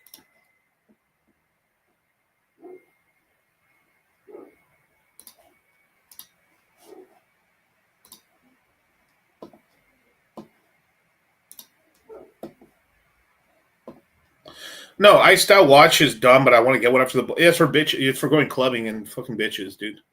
Yeah, it's not terrible. It's a use. There's a use for it.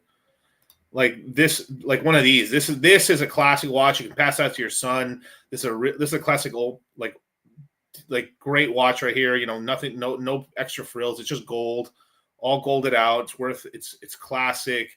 You'll always be able to sell it if you buy it correctly. You know, you'll be in profit on it, or at the very this is like this right here, the Jubilee bracelet, which is like these smaller links instead of the larger links like I have on mine, are the most comfortable ones. They don't pull on your skin and stuff, especially when you're wearing it all the time. Very good watch. It's really nice. I think it's 18 karat gold if I remember correctly. Nice heavy watch. It's beautiful. I mean, it's just very good watch. And then you can pass this on to your kids. It'll still basically, and you're pretty much going to get your money back if you sell it to somebody else, or if you ever need some money and stuff, or it's a very good watch. The presidential brand, yeah. This is like a watch you can pass on to your kids. It's either this one's always the one that people pass on to their kids and stuff. Is like, this is like, my dad used to wear this watch, and this is the watch he passed to me. Or you end up having let me see over here. Go back. Just you go to Submariner, and you have yellow gold. So you have ones like this. These are watches you can also pass on 24. Yeah, be careful with the promoted ones. I mean, if you're ever going to buy off this is not the worst site in the world to buy off, but you're paying retail. You're paying above retail. I mean, because in retail you're buying it for cheaper, and it's way more than that and stuff like that. But you can buy they're like 30,000 sometimes, and the market's cooled off and stuff, so that's good. So you can get there's older versions and stuff too. But people pass these along. These are great, good, sexy watch you can pass off. I actually don't see these in black very often, so that's what I call the blackface. People fucking laugh at me when I say that shit, but this is the all gold blackface Submariner. Submariners are really cool too, because you can adjust them really well. They're adjustable, so it's not just. Let me see. I can show you So in here you have a mechanism where you can pop it open, and then you can extend it out there. These are originally made for scuba diving, so you can go underwater with them and stuff like that. I've actually gone in the pool with mine and stuff like that. They're totally waterproof. You just got to make sure you tighten down the. Can you buy another Rolex at retail? Well, you have to. Yeah, sometimes you can get lucky in the stores. Go to Rolex stores, and sometimes they will have them. He's like, "What do you have any watches for sale?" And sometimes you have some really cool watches. There's one watch I fucking regret not buying. They were offering me for, I think it was I think it was $41,000 retail. I think what it was. Yeah, $41,000 retail. It was a oh my God. I think it was a rose gold Jubilee Presidente, except it came factory with diamonds. Like the whole bezel was like diamond out, bro. But it wasn't, but like the inside, not the bezel, the inside, which looked really good because I've seen the one with the bezel with the diamonds. It looks girly, but that one looks really nice. So that was kind of a really cool club watch. But instead, I bought the Lowe's and I bought more of the Lowe's. So I've made more money not buying the watch, but like I think about it sometimes. And when you think about it, it's like he who has, but like I did the correct thing and fucking bought the investment that went up and made multiples on it, but damn, I think I literally bought I bought Phantom instead of doing that. Like I literally think I did. But let's see if I can find it. I don't know. Rose gold.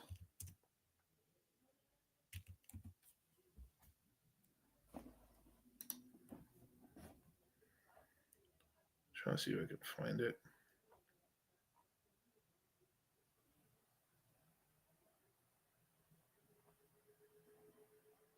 But watches are nice. Yeah, they're really cool. But once you have a couple watches, man, you probably don't need any more, really. Yeah,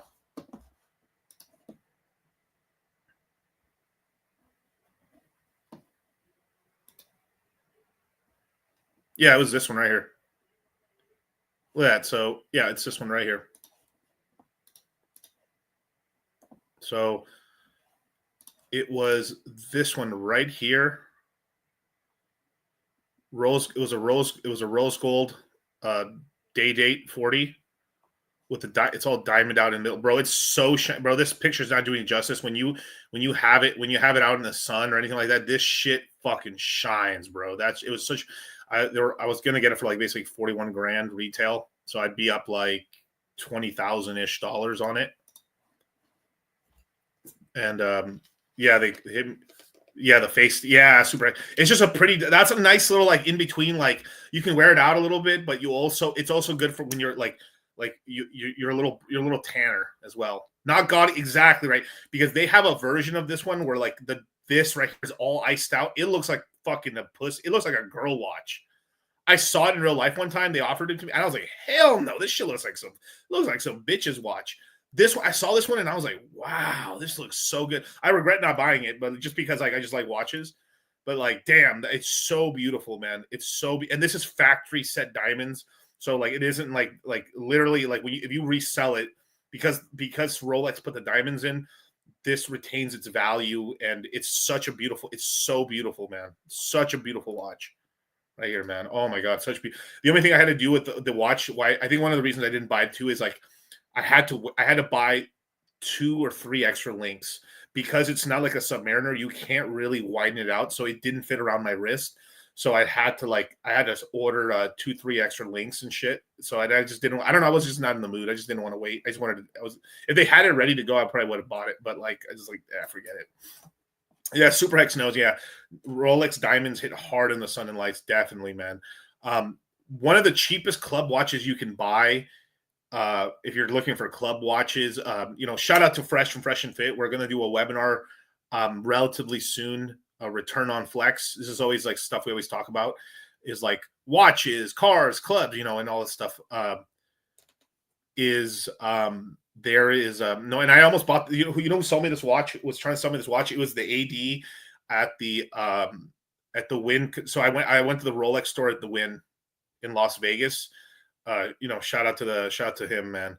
But yeah, just hit me up. They had some watches coming in, and I went to go check it out. And I was like, damn, they had this one, and they also had this. They had a lot of girl watches and shit too and stuff. So we went to go look for a little bit over there, and we didn't find it didn't look good. We were looking for this watch right here. We actually went in thinking they may have had let me go back. They may have had this watch. This is a 36 millimeter. I think it's just 8 or not just 8. I forgot the name. Dude, I'm so bad with these names right now. I mean, Oyster Perpetual, and 36 pink and stuff like that. Very good watch. That's like one of the best girl watches you can get if you girl wants a watch and shit. It's a nice watch, retains its value. You can resell these really well. They don't make these in 41 or 40. They only make it in 36. But the 41 I have, or the 40 I think it's 40. Yeah, the 40 I have is the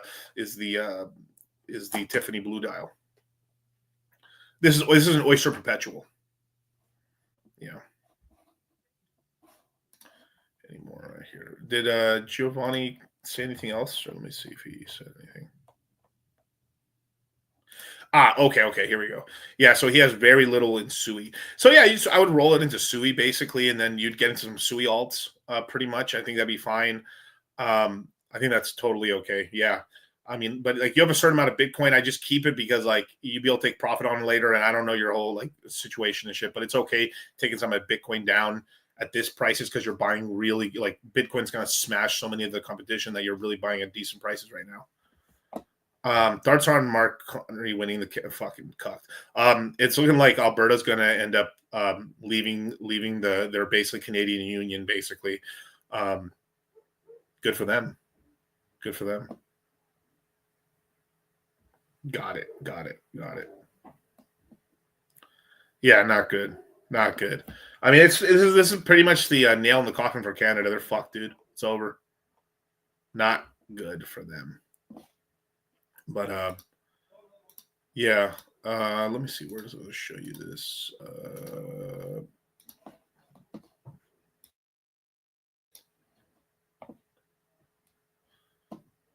Yeah, don't buy your girl a watch. You won't appreciate it. Yeah, I mean, typically, yeah, don't do that for the most part.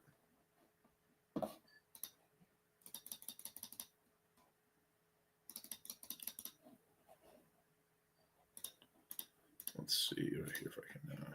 Jesus. Oh yeah. Yeah, but it's all in that. Yeah, some people aren't into watches. Some people are, and everything like that. Most women, what they want is like you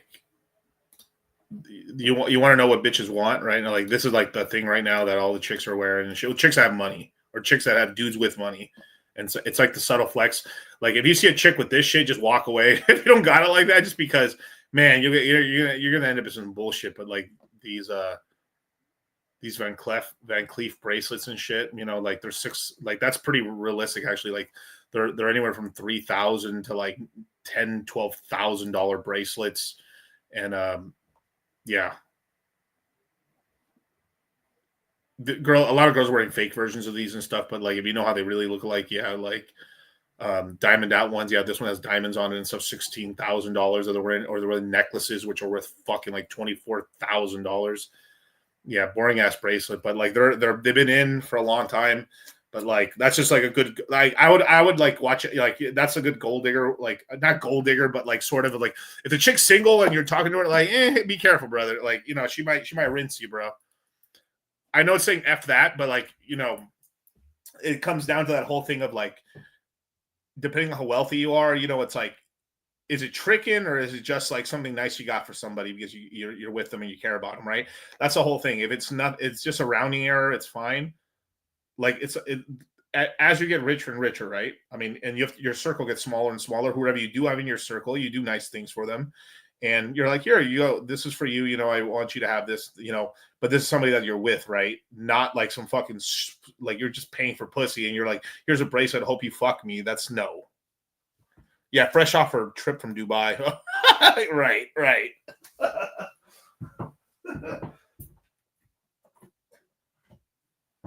Exactly. Yeah, don't get Shannon Sharp. I mean, Shannon Sharp, bro, but he brought it onto himself on that one, bro. Like, that was fucking with some, I mean, she's kind of a mid-white bitch. Like, I don't even know, like, what the fuck Shannon was thinking. That's crazy. But, like, I don't know. Fucking craziness. Yeah, screw bracelets, the watch rotations values. Yeah, the watches retain value, especially if you buy them correctly. If you buy them correctly, they retain value. I've only made money on all my watches. But have I made extraordinarily? No, bros. Like I have like tops. I'm up like 20. Like I was up like I would say every watch I bought at one point I was up like worst case 80%. On the worst watch I bought. I was maybe up like, besides the first watch I ever bought, right? Besides that first watch, which I was probably only at one point only up like a couple grand on it. Every other watch I bought at a great price, you know, from the actual AD, I was up like a 2x, 80%, or a 3x, 4x at one point. Like the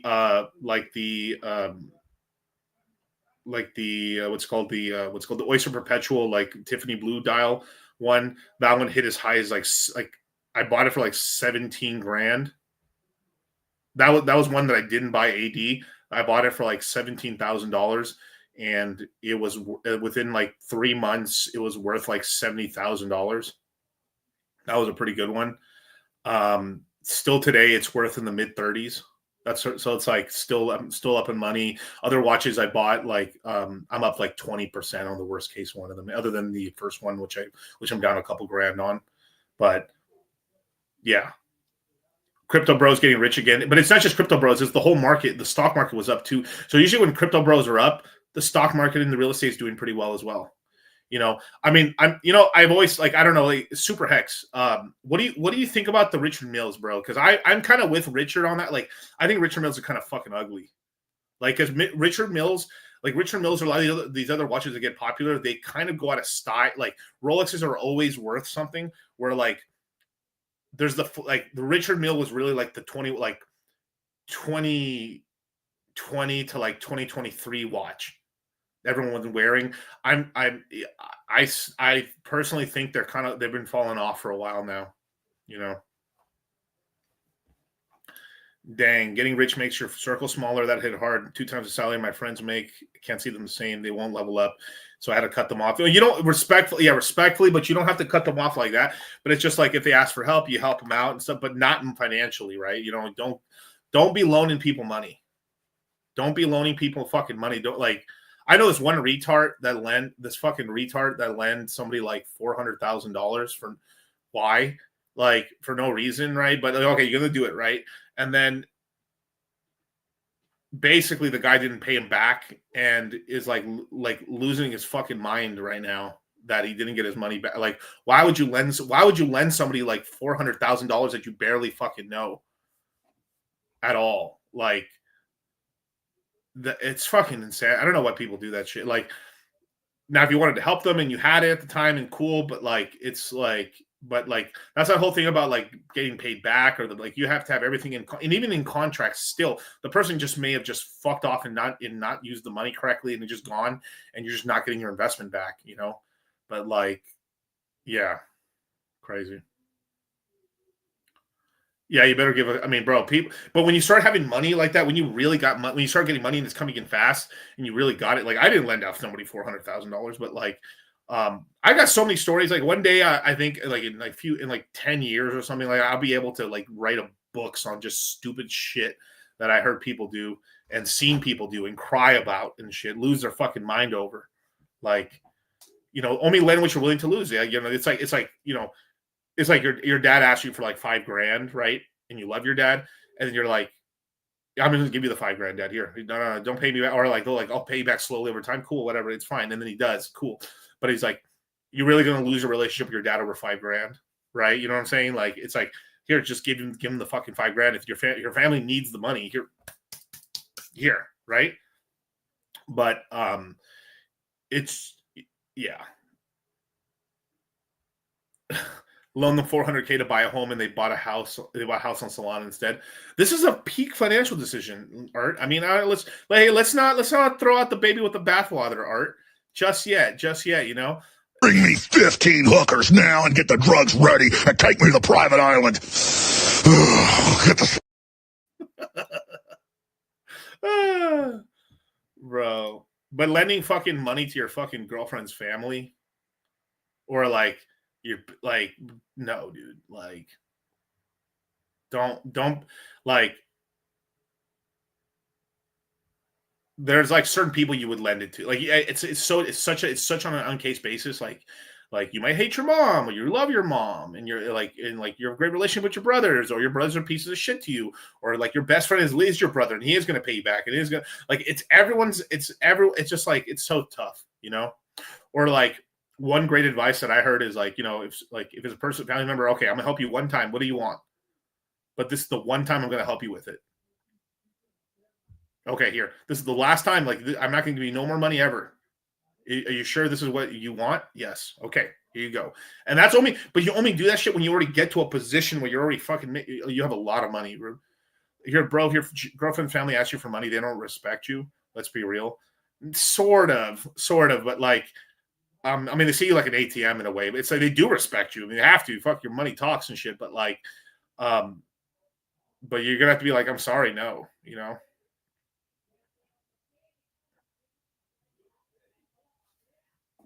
How do you say no to bro to lend? What do you mean? What do you mean, Logie? Is Sonic screwed? How is it screwed?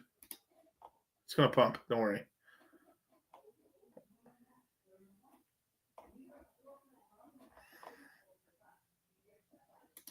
There is one original that I like, but I don't know.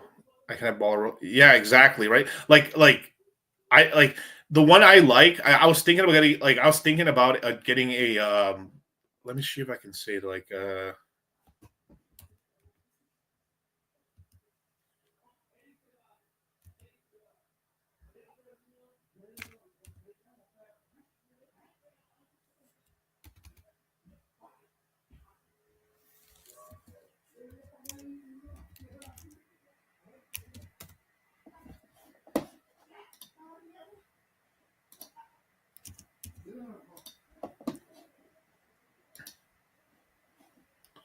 I saw actually someone at my the crypto mindset event. I actually had a guy came to the event that actually had this watch. Believe it or not.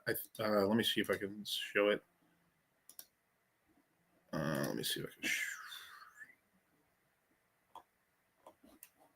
I think he had this version of the watch. He may have had a different version, but he may have had an older one. But like, I was actually thinking about getting the Jacob and Co. has a really great like Astronema Casino watch, which is basically like it's a really cool like you basically have a roulette wheel on your fucking watch. I'm sorry, that's fucking super tits.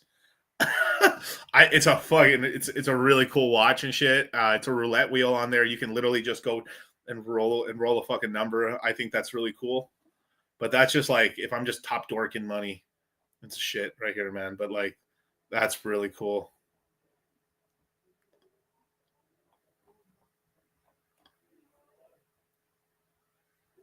It's a really cool, interesting, beautiful watch and shit. Very expensive.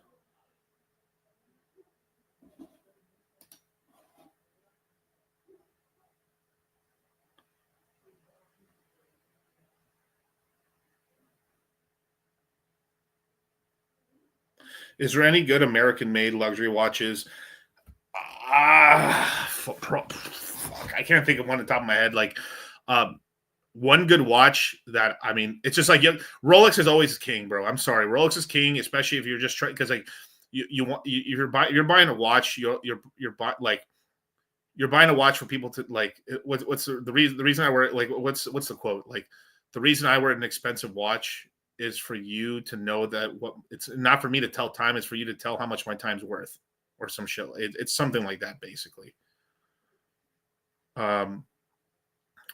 Very nice watch, but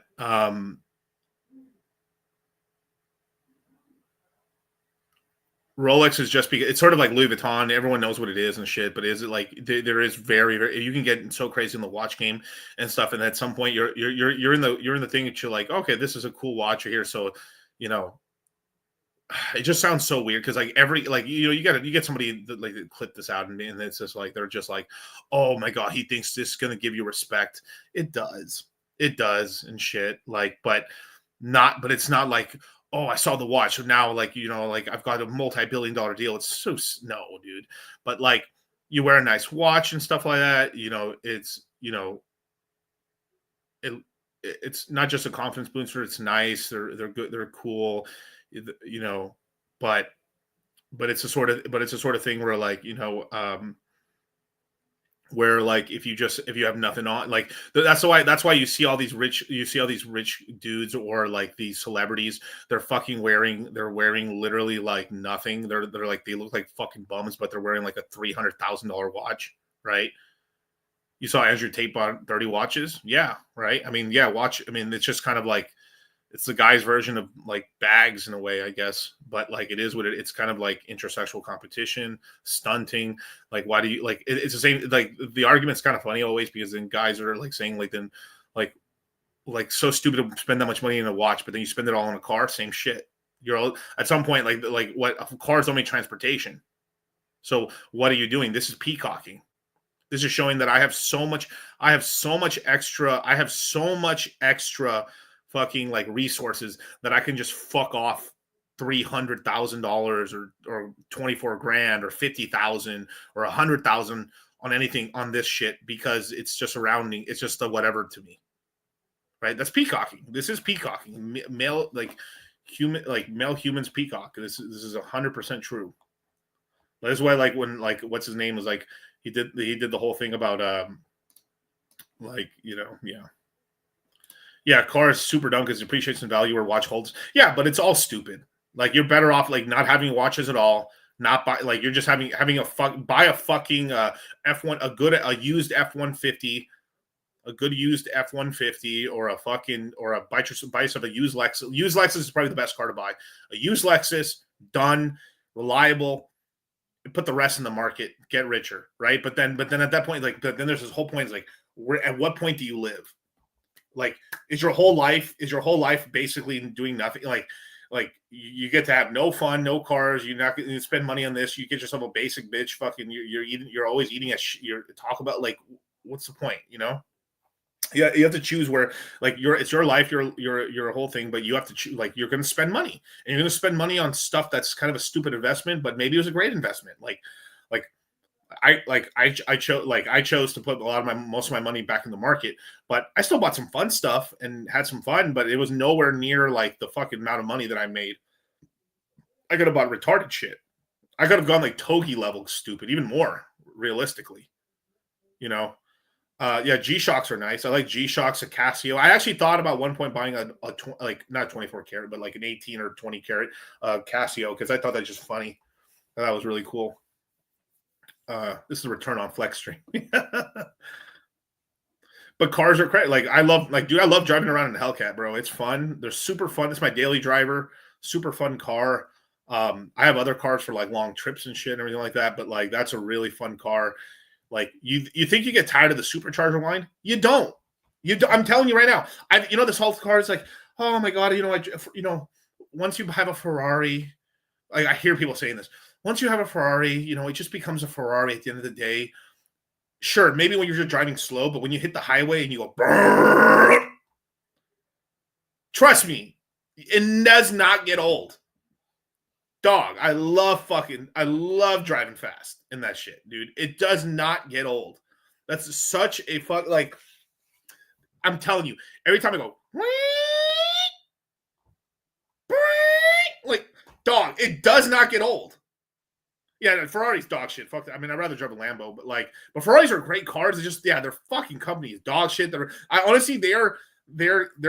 starting to lose a step now. I think it's starting to get the social media shit starting. I think it's going to affect them after a while.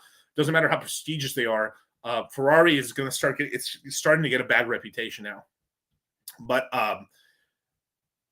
super fun car, but like I get compliments all the time on the car, but it's fast, it's fun. You want a fast car, bro. You're a dude, bro. It's like get yourself a really nice car eventually. Get yourself if you want an M3, get yourself, there's nothing wrong with M3s or nothing like that, right? There's nothing wrong with that. Ferrari, I've driven around in Ferraris before. They're hella fun. They're really nice. Porsches or 911s are fucking incredible. They're super fun, or Panamera, like really cool. Just what you want is basically you just don't want to fucking, you don't like, there's not shitting on anyone here, right? But you just don't want a fucking Nissan Altima. You basically want to drive a car that almost nobody else has that makes you a little different because you're peacocking, but two, it's also like, it's just a fun, the reason you want the attention, right? And everything like that. And it's just a different car, it's different and you have fun driving it. And do you have fun? That's the important thing. That's it. You don't want a Nissan Altima. You don't want a Camry. Those cars are really great for long distance drive. That's why I don't want to buy a Tesla.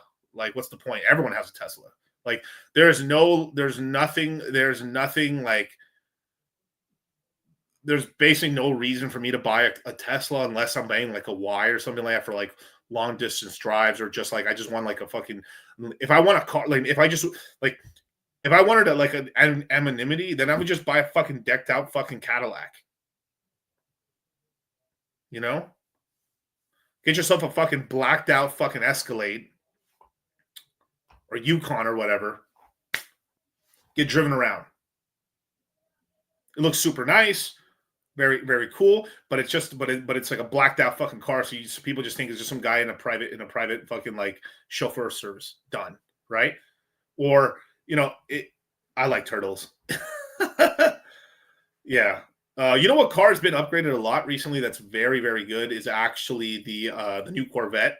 The Corvette is like supercar status damn near in terms of how fast it is. It's become much more affordable it's much more affordable of a supercar in terms of how fast it is, but it is going up in price. Like I think they're like now going for like 120, 130 and stuff like that. No new Chevys. Yeah. I like the Cadillacs and stuff like that. I'm surprised Tesla hasn't done that, except they just haven't made a very good car. But like they made a good car, but they haven't made they need to make themselves. They need to make an SUV. But like they essentially have the Y, which is the gull-wing doors, looks nice, but it looks kind of but it's still nice. It's a good traveling around car. But you know what's hurt Tesla a little bit is that it's essentially a taxi car. Basically, it's essentially a taxi car. Yeah, but but here's the problem: is that it's a taxi car now. When you order Uber Black, or you order like the whatever the Uber thing is for like an exclusive car to pick you up or whatever, right? You're getting picked up in a fucking SUV that's all blacked out, that's kind of decently nice, but like every person's picking you up in an X or a Y. Right, and I think that's actually I know he's sort of doing like the whole he's doing the whole like the Model T, but like there is negatives to that and stuff. So yeah, they're good, honest commuters. No, for 100%. So if you're doing daily driver, you can drive around a Tesla, but then get a fun car. I think that's cool and stuff like that. Like the whole thing is about getting money, is about having options and you can do what you want with your life and what you value. But I value like having some fun cars. And having good experiences and being able to do it and fly. Like I love being able to fly. Like I can fly anywhere on the planet I want at any time, at any point, at a drop of a hat. I love that I can do that, and I can do it. Like I've traveled more in this last like couple of years than I've ever traveled in my whole life, completely. Are Subarus overrated? Yeah, pretty much. I mean, like the Forester is decent, but it's a lesbian car. Like it's just like you see a dude in a new Forester and you think it's a fucking butch chick. You won't believe how many. Like I actually have a cousin of mine, a female cousin of mine who bought a Forester, and she's like, I'm sick and tired of people like, dude, people keep thinking I'm a fucking lesbian. Like,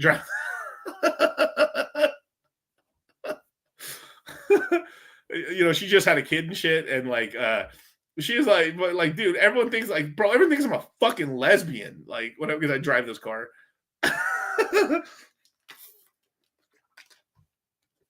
Yeah, it's not like the old Subarus in the past. The best reliable car you can buy is a fucking, and that's luxury, is a fucking Lexus. Lexus, step above. You're not gonna have any problems with a Lexus. Or worse, you just take it to the thing. The dealership's more high class, more nicer. Your shit's gonna get done. It's automatic or manual. The manuals don't even. I mean, manual cars don't even really exist anymore. You guys, like every car is essentially automatic, or you have to get a very specialty version to get stick.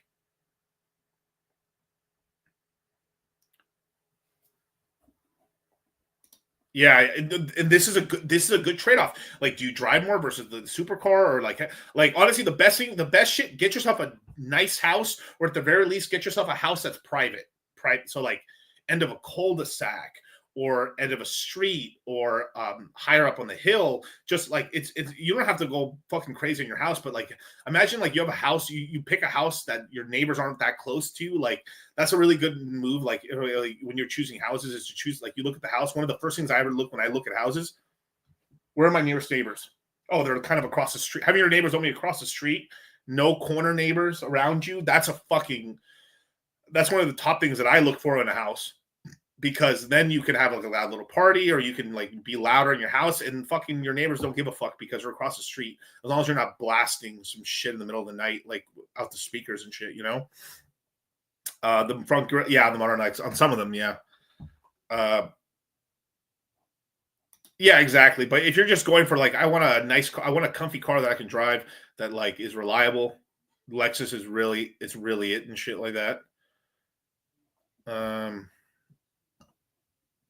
German engineer is inferior. Yeah, I mean, like the Japanese got it in like, and we're friendly with Japan, so there's going to be no like, there's at no like something could break out right now. We're still going to get parts from Japan, right? Europe could be some problems, right? Yeah, exactly, right, exactly. Yeah, I just refuse to buy a fucking European car. Toyota Supra, yeah. No bad tariffs, exactly. And then they're building a Toyota factory and a Lexus factory in the States. So that means there will be no tariffs on it and stuff. That's one of the main things. Like that's why I like buying American, because I've never at no point ever had any problem getting parts for my cars ever. At any point. Also, there's ways for me to fix it. Like what thing? Like, okay, so people don't know this. If you go to deal, like I actually got quoted. I can tell you this right now. I could probably find the quote for you guys if I looked somewhere in my dashboard or in my I've got a thing where I keep all my car stuff. I got quoted just because you have money, don't get ripped off. But like I got quoted some fucking. I go. Well, how much did I get quoted? I think I got quoted $8,000 or $10,000 to redo my brakes. I got $8. Like, it was only $8,000. Like I went to the dealership, right? They're like, "Hey, I think your things are getting low." I go, "Yeah, they are starting to get kind of low." And I got a quote for how much they would to replace my rotors and shit and get brand new. And is this a crypto channel? No, sir. No, this is for people. This is a channel for people who are going to get very wealthy and who are wealthy. We talk about everything money, and it's a story. Dealer, yeah, Dodge. Like if you have I was a Hellcat, right? So I took it to the dealer and I got a quote for it, and it was fucking for like $8,000 or $10,000. I was like, what the fuck? Yesterday my channel was actually Harry Potter, and the day before that it was Star Wars. So like we're heading in a decent direction. This is more return on flex. We're not talking about watches and cars and stuff and a little Suey and Pulse Chain. Lifestyle channel. There we go. A lifestyle. Yeah. This is a great lifestyle. Dealerships. Yeah, you can I just bought the roads are still expensive or whatever. You're still going to pay like $3,000 for your parts and shit. But I literally ordered my parts online, ordered my brakes and rotors, cost me like $3,000 some change dollars, paid someone to install them for me, cost me like $350 for someone to do it. Fucking saved myself like almost $5,000. Stupid, Yeah. And Stealerships for sure. Yeah, dog Bentley brakes. Yeah. This channel's for real N2s, bro. That's right. This channel's for real N2s. And by nigga chain AI layer 2. Give a fuck about what your bitch think. Give a fuck about what a broke nigga think. Give a fuck about what your mama think. This is nigga chain.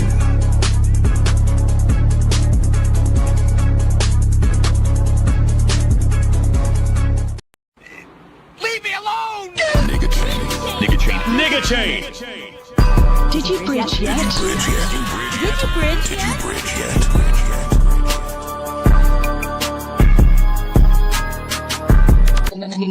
I hate when people say soul season this, we have a meme super cycle. I was talking to this one guy and he said, "Oh, Trump coin was gonna save the market." Brother, have you seen what's been going on? We have every celebrity launching meme coins. Sol is damn near close to $200 fucking dollars. For fuck's sakes! My mom texted me about fucking Trump coin. I can't believe all these people saying, "Oh, Sol's gonna bounce back here. This and that." Like, shut the fuck up. If I hear this one more fucking time, I'm gonna take a dildo and shove it up your ass, you fucking dickhead. We are going to zero, goddammit. This way you can't listen to these memes. The memes are funny, but like, damn, dude, people are very bad at like they timing the market, or just in general. Like like there was a time like like me and Charlie rang the bell. We're like, oh fuck, the cycle's pretty much done in January. We're like, oh, it's over. Yeah, by February, we tell everybody to cash everything out. Only keep the certain coins you're putting money into. But like, damn, dogs are so bad, bro. People were like, the cycle's over in the summer of 21. We were like, nah, dog. That was one shit. We got so much shit for that. You know, we were on Fresh and Fit and we went on these other channels and we said, oh, the cycle's not over, bro. Like we're still gonna run up. I mean, these fucking dudes are fucking stupid, bro. They don't know what the fuck they're talking, bro. We went up higher than that.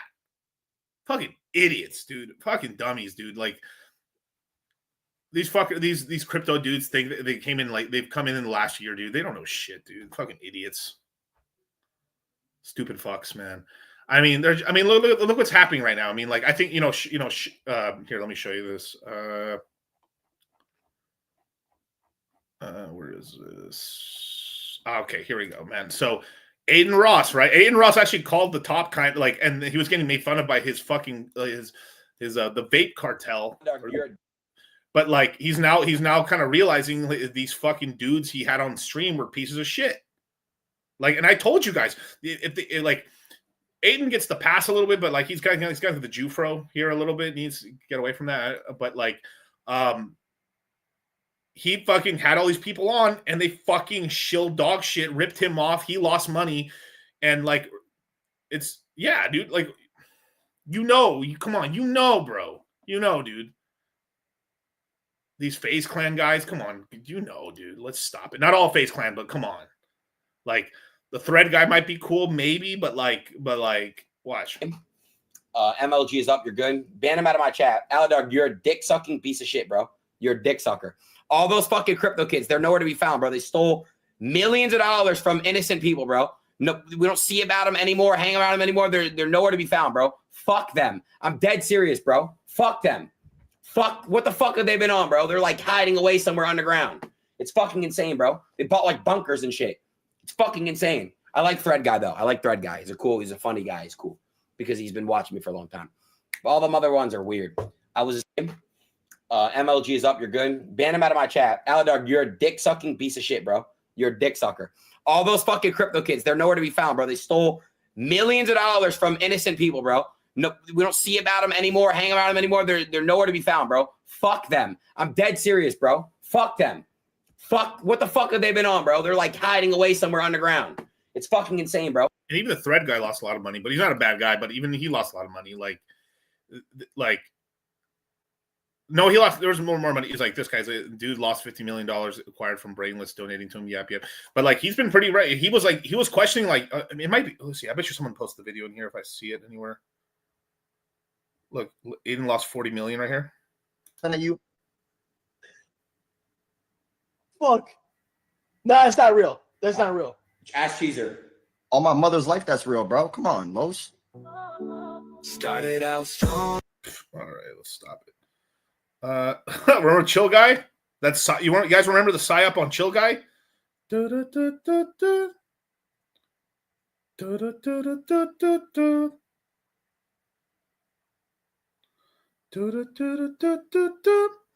Why do people get mad when people sell? Because the price goes down and fucks everybody. The thing is people. The reason Bitcoin got where it got to is that people held generationally, and generationally it means over a cycle.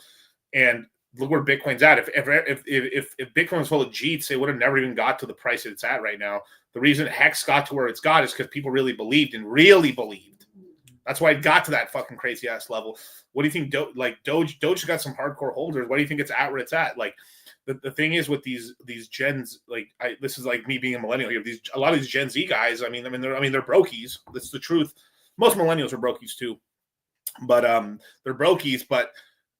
And they're just dumb. They're not letting these coins rise up in price enough. They're not holding, right? But dude, I was the only guy calling Chill Guy being a psyop. I don't give a fuck, bro. I was the only guy out here in crypto YouTube calling Chill Guy a fucking psyop. I was like, where the this shit is like, I like the music, right? The music's cool, but like, come on, dude. Like, I knew this was like, I was not falling for this shit. This is the one coin I really called out. I was like, dog, come on, dude. No way. Bunch of bullshit. I'll try to find it. I bet you I have it somewhere, but basically like, Aiden basically says like, hey, Didn't Trump just launch his coin? I think this might be the local top, which is it was, and then they made fun. They were making. We had FaZe Banks and all these guys. So on that one stream right there, right? The Indian dude in the background was dumping the fucking coins on him while they were on live stream. Scammers, dude. Scammers. Oh my god. Shill guy. The shadow chart looks stunning. Are you still bullish? I bought today. I bought shadow today, and I added to my LPs, even though the things are down. Yeah, I bought shadow, and I also bought more. I earned a bunch of USDC on my Sonic bags and stuff, my yield farms, and I took all my USDC that I earned off a yield, not like the fucking the bag, and then bought a bunch of X33. I mean, if they're just dorky, skinny, fucking like vape cabal, like who vapes anymore? Who vapes in 2025? You know who vapes in 2025? I'll tell you. Well, guys, if I could still show you around, here is the biggest, gayest man in the world. Wow. So gay. So gay. So gay. Homo, you faggot. So you're a queer, aren't you? Fag, queer, faggot. What are you, a fag? Why is there a delay when transferring money electronically?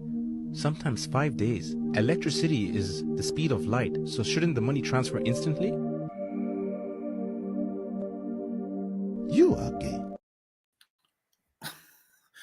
Just, I mean, have a cigar, smoke a cigarette. Now, obviously, I understand, like, if you're just, like, you're better off smoking carts of fucking weed. At least, like, there's a point to it, right? Or have a, I mean, with Zen, you have these, bro. I mean, have some of these if you want or whatever and stuff like that, right? And I didn't even notice in California, they don't even sell flavored ones. They sell, like, just non-flavored ones. It's fucking crazy to me. X33 at the bottom, and I bought X33. I like X33. Here, I'll show the prices right now. Damn, I'm starting to turn like Charlie with all these fucking tabs. My God, where's House Coin at right now? Dude, watch it come back later. It's like, damn, House Coin's $3 billion. That's fucking crazy. Because I could see House Coin going viral, like really going viral, but it could also just lose steam. But like, it might. Who knows? Let's see what happens. I'm taking shots right now. Everyone's scared right now. Take shots. I'm not. Fucking. I'm going in. Okay, let's share the screen here. Over the meadow and through the woods, to my mythical land we go. La la la la. Okay, we have Chateau at $2. So the other day I was like, I'm looks like Shadow's a buy at $28 at 26 now. Good. Why did this go down a little bit? Because Sonic went down 2 cents. So every token on here, even on Pulse Chain, are inflationary. Right, not the main tokens, but just like the underlying alt tokens are inflationary. So even though the Shadow is very good at keeping most of its supply off the market, there's still some supply that's on the market. And you have Jeets like, oh my God, it's all over. Oh my, I don't know what to do with my life. I guess I have to dump now. Oh my God, he starts selling, and they start selling. And then this would cause but because there's a lot of true like real N2s out here in these streets. We're not selling, we're just adding to the bags, right? And the price starts slowly going down, right? Like what happened here with oil, with all you Jeets. Like, let me show you the oil price, right? You guys, I mean, this is a Ponzi game. We all, like, well, if you didn't know it was a Ponzi game, damn. Oof. Yeah. Ow. That Ponzi'd out, bros. That's dead. That's gone, bros. But, with Shadow, this I think this really is going to have a good breakout and stuff at some point. Like $22 is a great price. I mean, this is incredible right here. So low wise, let's see, could be 15. This is on these tokens are very, very, very reactionary to the price of Sonic. If Sonic's price goes to $1, doink, doink, doink, doink, doink, it'll go back up. Not back to all-time highs, right? Because $1.40 at $1.40, you have these crazy prices. But because there's more supply, we can go back to $1.40. We'd probably go up to here, maybe $80. Still pretty high. $90, sure. $100, why not? But not here. But we go to $2. Ooh, we start going kind of. We fly, no lie. You ballin'. What are Jeets? Jeets originally came from making fun of Indians, and then it just became this whole thing, and it became these stinky. It basically became this whole joke from like basically like stupid motherfuckers that just they just dump their tokens all the time. Just Jeets, like they're just like they dump it at bad times. They're just always they buy the token, they're just selling it. Like it's basically they have no testicular fortitude to hold tokens and really try to make money and stuff, or they're just always just in and out. They're like traders. They're basically stinky shit coin traders. That's what a Jeet is. Me too. I added to my goggles position, my shadow position, Metro. I always add to my Metro. I'm just repocketting yield back into Metro. I like Metro a lot. Metro booming, beats as well, bro. I'm fucking selling nothing. I'm only taking my yield and buying more shit with it. I got some money loaded up right now. I'm waiting on my Sonic to unlock, and I'm about to go on a buying spree. The SwapX might be, even though I like SwapX, I think SwapX can go on a big run. But like, fuck, I'm getting so tempted to take some of my SwapX and just buy some other stuff here. Hey, Anon's done, like, could do some big moves. Like, I'm gonna give you guys the sauce right here. Okay, top meme coins is Goggles and Tinfoil Hat Cat. I'm not that big on Derp personally, but like Derp's a good option. But like these two, good communities, been around. They're pre Derp's newer, but like these are these are phantom meme coins. These are the kings 1 and 2. And then I'm investing into other stuff and everything like that. There's other coins and stuff in here. Like another really good one. 8's kind of the newer one that's coming up right now. Interesting. I might talk about that in the future. But there's also like Eco Token's another great one. Great way to learn how to yield farm and stuff like that. Brush, great token. Fate Adventure, if you're at GameFi within that, I know GameFi gay, but like this one could, like, Andre likes it. Andre's Richard in the Sonic ecosystem. If Andre likes it, it's gonna do good.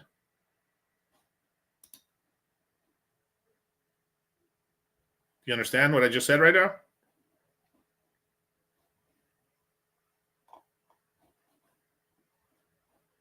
Good. Sui Deep Shadow Metro. Yep. Jeet's paper hands, basically, yeah. But originally Jeet's it was making fun of it was kind of making like fun of like Indian people originally, or like not Indian people, but it was like making fun of like the watch. Let me look at the fucking meme. Goddamn it. I'm sort of a historian. A meme historian. Yeah, this is kind of this is not the exact version of it, but I'll show it to you. Jeets are only crypto term. Yeah, we've adopted Jeet.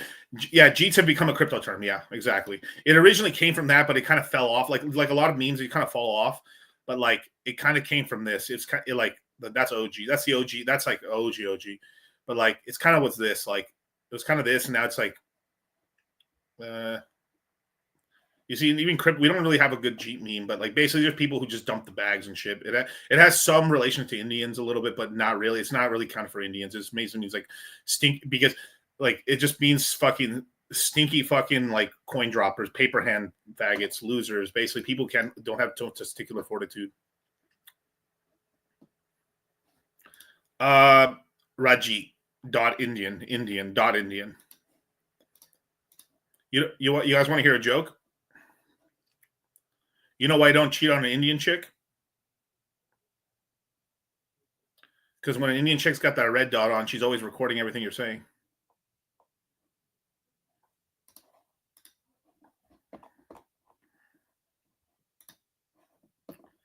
It's so funny. It's so full circle. I love America, man. Like when I grew up, man, it was like, I mean, Mexicans were the butt of the joke. Now it's Indians a little bit and stuff. It's everyone gets their shot, man. Everyone gets their thing. You know, we have the classic, the black dudes, of course, always.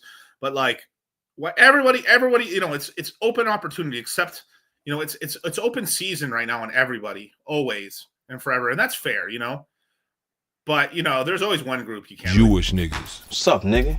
Did I tell you last time you come around here, I'm gonna fuck you up? Now I'm finna get my Jewish niggas. We gonna stab your neck with my bristle knife. We gonna fuck you up, take your money, take your bitches. Shit, better back the fuck up before you get smacked the fuck up off top, nigga.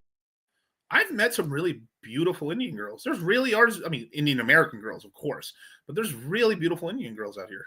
Like there really is, right? But you're usually into more like petite girls and stuff. It's sort of like you have more of like but yeah, there's like that whole thing. Like I don't like we meme in a broad brush, but in reality, you know, it's like it's it's there's always exceptions and there's always like things and stuff like people. There's beautiful people in every race and every religion and everything and stuff, but it's yeah. Yeah, Mexicans and Asian status went up in America thanks to Indians being the newest kid on the block. Basically, yeah.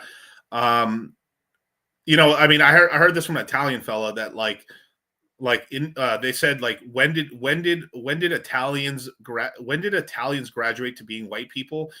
They graduated when 9/11 happened. When 9/11 happened, Italians became white people in America. I was like, what? Yeah. So I mean, it's this whole thing. Like, I mean, 9/11 was a terrible time. Like, there was Indians and very good Middle Eastern people that were just getting bullshit for 9/11. They didn't do that shit. We knew it was the Saudis and them boys, but but it just kind of is what it is. I will say this though, I'm not saying anything fucking like outrageous. Well, I guess it's outrageous to the normies. You guys are normies, but like, what's happening with Asians is Asians are basically breeding into the white race effectively. Yeah, that's what's happening. And then, so it's actually a breeding plan. Like essentially the Asian women are not fucking the Asian men in America. The Asian women are fucking like whatever they can get with white guys. It is literally it is a breeding strat that they're doing on purpose. You have to be so on point. Like, you see an Asian dude with an Asian girl, that dude is that motherfucker. That dude is that dude. Like he is that dude. Like, for real. Here's all for my Asian dudes over here smashing Asian pussy.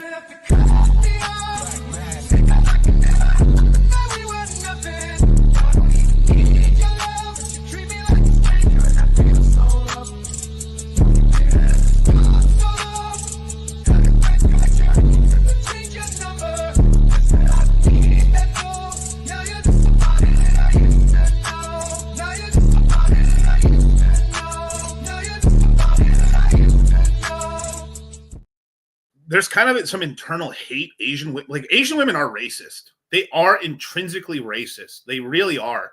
Like, we're probably one generation before Latinas being. We're not there yet right now. Like, if there's one, like, okay, so let me see. This is why I love being Mexican, man. I just say all this shit because it's true. It's the truth. Look. You guys know you're on my channel right now. DCA right now. DCA into coins. Get your money up. Big L's been saying this forever, man. You ain't knocking no boots if you ain't clocking no loot, motherfucker. That's what it is, right? But Latino women still love their men. Let me say that again. Latino women still love their men. Mexican men still love Mexican women. Women still they still want to be with us. But also Latino men are very open and they're willing to, they've gotten with black girls and white girls and Asian girls and everything like that. And the same thing with the Latina girls too. Yeah, join the crypto mindset course. Miguel, we cannot let the Latinas go. White guys, I won't let it happen. Asian dudes still bagging Asian girls. Somewhat, it's going to, bro. Like the Asian women fucking Asian dudes is like this chart right here. Sorry, Shadow. I don't mean it in a bad way, but it's true, bro. Ask my but bro, every Asian dude that I've seen. Look, look. I live in Las Vegas. I go to Chinatown all the time. Market research.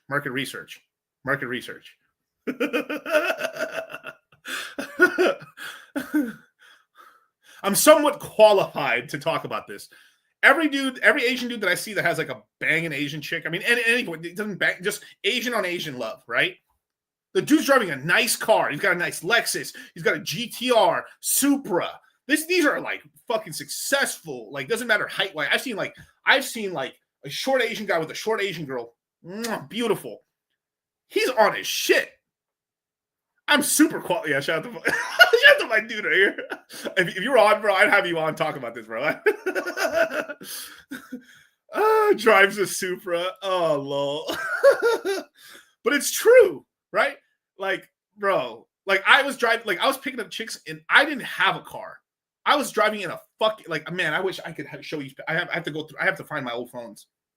But like, bro, I was driving around in a landscape. I was driving in a fucking like 1983 Nissan white pickup truck. And you could like, yeah. But especially like a lot of the Asian girls and stuff like that, they live in San Francisco. They live in the, like, because obviously, you know, the railroads, and, you know, there's historical reasons for this. Where the fuck is Twinkie? You know what Twinkie stands for? Yellow on the outside, white on the inside.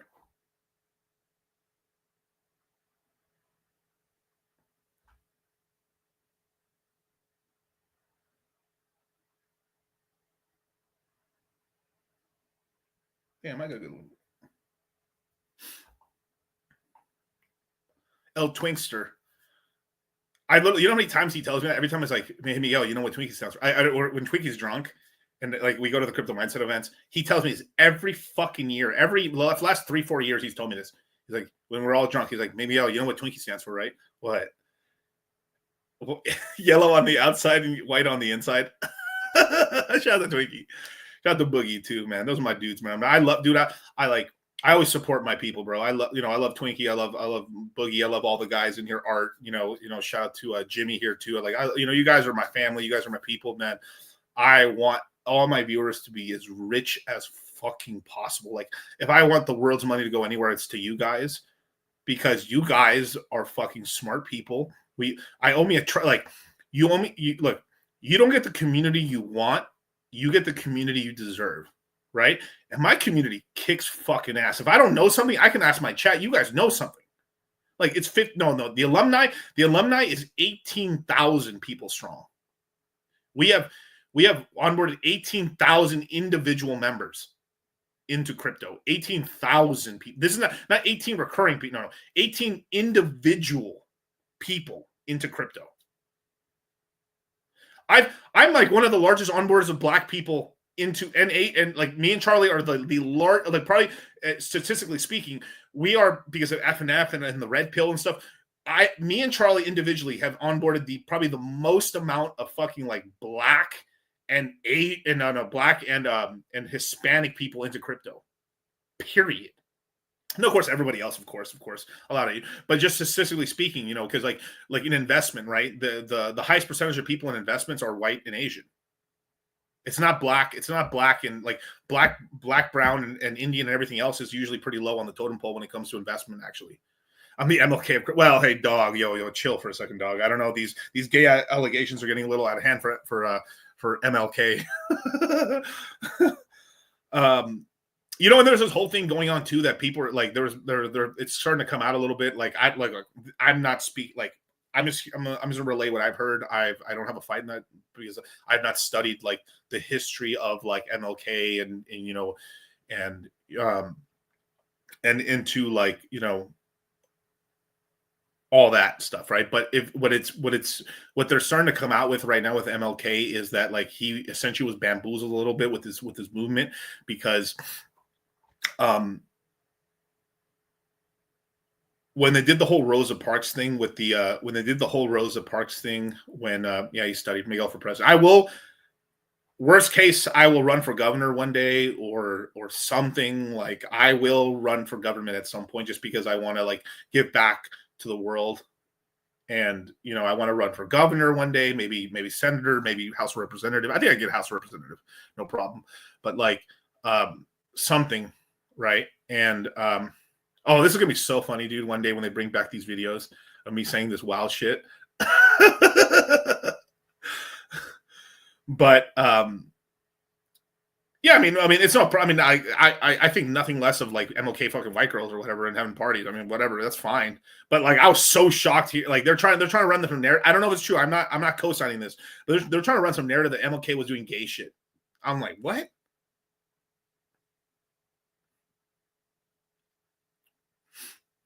Strange. Wait until they run this shit back, right? But so like one of the so when they did that whole thing of like, we want to have what, I think it's like historically incredible that like what, like black people should be able to sit anywhere on the bus. 100% agree. What the fuck? It's a fucking bus. Who gives a shit at all, right? But they said it in long term kind of hurt the thing, because then like they said like African Americans did not want to ride in black owned buses, so it actually essentially destroyed the entire black what's it called, like busing industry, which is huge at the time. It was very, very profitable, and it basically bankrupted a lot of the black owned businesses in the transportation industry and set people back in the trucking industry as well. So because then what ended up, they essentially psyoped a lot of black people into only buying into luxury goods, like buying like going into like, I don't know, let's see, like, I don't know, like, what do we got here? Yeah, I got so they went and like, instead of creating their own luxury black owned brands, they went and bought fucking like Louis Vuitton only and only white owned, or fucking whatever, like I guess it'd be like European owned. Like, we need to rug the Europeans. And honestly, Europe is like, it's a third world. It's becoming a third world country.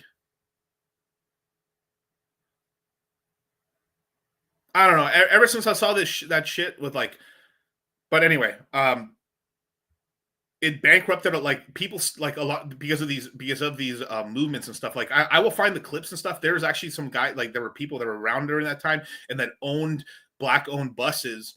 That their companies basically folded up, and they still supported MLK, but it ended up destroying the entire that portion of the business for them, and set them all back. And then basically they only wanted to ride on white buses. And fucking it was horrible, man. My black neighbors be buying some new what? Yeah. Spain's economy is so bad, it's cheaper to travel Spain. Bro, yeah, I'll travel Spain, but you have to be careful, bro. Like, I am a pattern like we recognize patterns, right? Like, I look at charts, I look how people act, I look at like, I'm essentially a more or less like a behavioral economic, like I look into how people act, right? And I just noticed a couple things.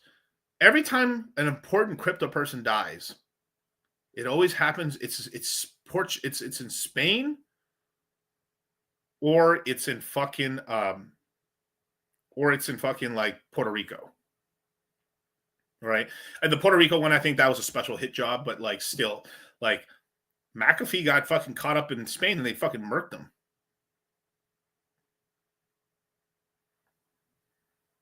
Most Europeans hate Americans. No, they want to be us. Like, they want to be us. The whole world wants to be American. Let's just stop it. Like, if you move here and you become Americanized, you're better than where you came from. That's a fact. Asian American, better than Chinese American. I mean, a Chinese American, like a person that their parents came here from China, their kids were born here in America. They're just better people than if they came from China. And still, like, obviously, people are people, obviously, like, no matter what, if you go to China, there's good people, of course. I'm not saying that. But, like, dog, our culture is fucking tight. We make good people overall. Like, our worst people are still better than some of the like, if you take like a horrible person from China and a horrible person from America, that China person probably did way worse shit. It seems like being in crypto outside the United States and Europe is super dangerous. Yep. Because we're playing around with a lot of money. That's why Dubai, I think Dubai is a honeypot. I've said this there's a lot of shit that goes down, man. USA is the best. We just need to fix our taxes. Like, we need to stop paying so much in taxes. Like, it's bullshit. Like, there should be worse. There should be like a 10% flat tax, or tops, cap it at 20% and be done with it. At least we know, okay, it's 20%. Like, you can swallow, and it's horrible. You shouldn't have to swallow that shit, but like, you can swallow 20%. You're like, all right, fine. But like, you go like 40% of my money. So, like, dog, you didn't work 40% of my hours or took 40% of my risk. for 40% of my fucking money. But you're like 20% because you're, in the roads and it's not being spent in the roads, but whatever. Like 20% because all right, fine. Or 10%. You're like 10%. Anyone. I mean, shit. We just had a flat tax on 10% of everything. Done. Everyone pay their taxes. You'd probably bring up more people would pay taxes overall because it's the Laffer curve. Have you ever heard of the Laffer curve or like the let me see if I can bring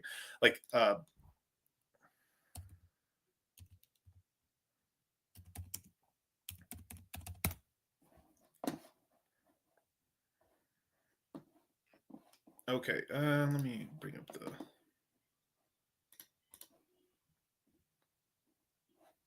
yeah.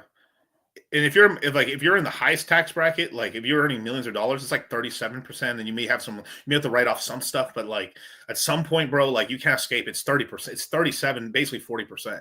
In a good state with no income tax for no state income tax.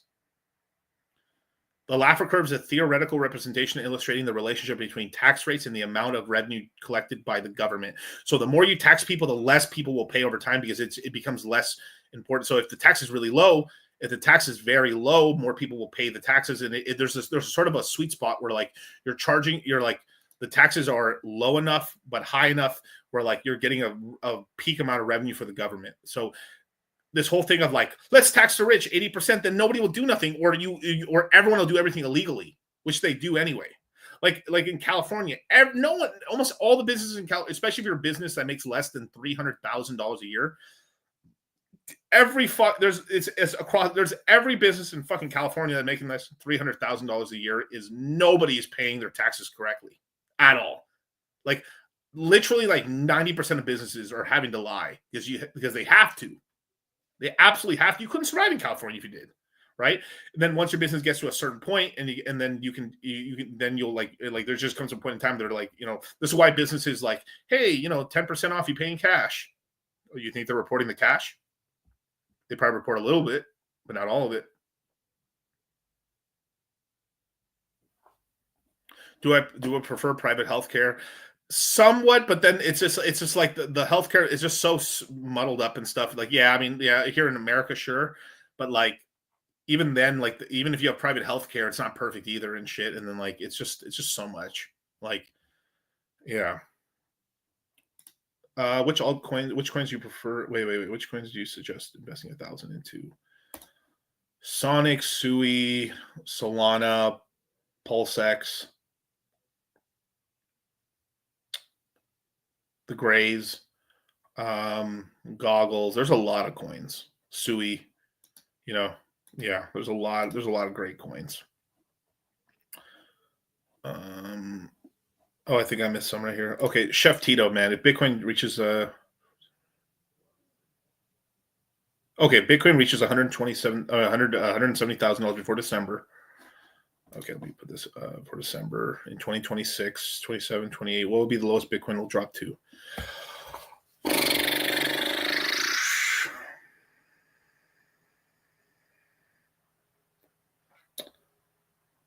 Slightly above $1 trillion. So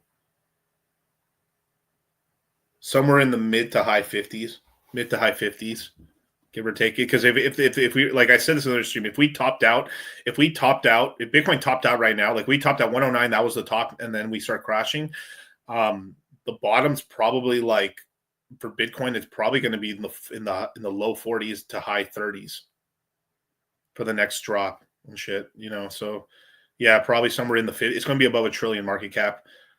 We might even slightly go below it just because if a flash crashes down there, but it'll probably be in like $54,000, $58,000 Bitcoin. I totaled my car Easter night. Damn. I work in the oil fields, and over the next 2 months, I'll get around to 10K disposable money. You think I should save for a car payment or make a flip? Sweet. Well, look, dude, if you need the car to get around and you work in the oil fields, I mean, you need a car, right? Damn, sorry. I hope you're okay, man. Let's see. I work in the oil fields in 2 months. I'll get around making 10,000 disposable cash. You think I should save for a car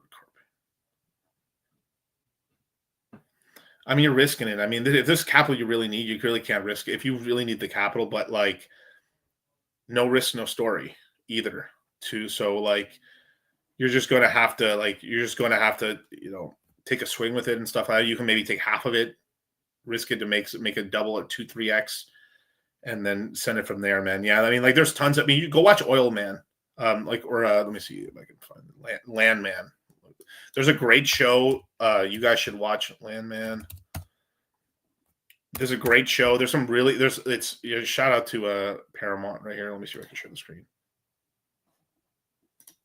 Landman, great show right here. I think there's like 12 episodes. Really great show. Billy Bob fucking kills it, dude. And there's some great things about money in there and stuff like that. There's a whole thing in the part where we're talking to the Mexican family where like they're really proud of the youngest son because he did it right. You know, he didn't fucking do illegal shit and gangbanging. He just went straight to the oil field, worked his ass off. He owns his house. He owns a car and truck now. He's married. Lots of cool stuff. But it's a very pro-America, you know, very, very good like series. I'd highly recommend watching it. It's very good. I mean, it's so entertaining. But you know, suffer now. I mean, like you're in the oil fields, bro. Like stunt to who? Like no, like you could have an F-35 and no one gives a fuck at all because it's oil money out there, right? You're just get what you need to get around. Don't buy a fucking motorcycle for the fucking God's sake. Don't buy a fucking motorcycle. Make sure you always have food. Make sure you're always protecting yourself from the sun. Stay safe. And you know, gym membership. Be careful. You know, just you know, the oil field is dangerous. But like, make your money, man, and invest. And this is the time to risk because you have a high income. You work in the oil field. You have a high income. Take shots, but like you know, save a port. You don't have to go balls to the wall. Maybe it takes you 4 or 5 months to save up, but like for the down payment and stuff like that. But like you should have insurance on that. I mean, I'm surprised your insurance didn't cover, even if it's your fault. Like you totaled it. You know, your rates will go up on your insurance, but like this is why insurance is always so important. El Flaco. Oh, I think I went over this earlier. Like I think we'll be back over 100, I believe, if we're in the the high dollar ranges. What coins you should? Yeah, I know. Cool, man. Would you fight one tyrant 1,000 miles? What? Would you fight one tyrant 1,000 miles away, or would you fight 1,000 tyrants 1 mile away?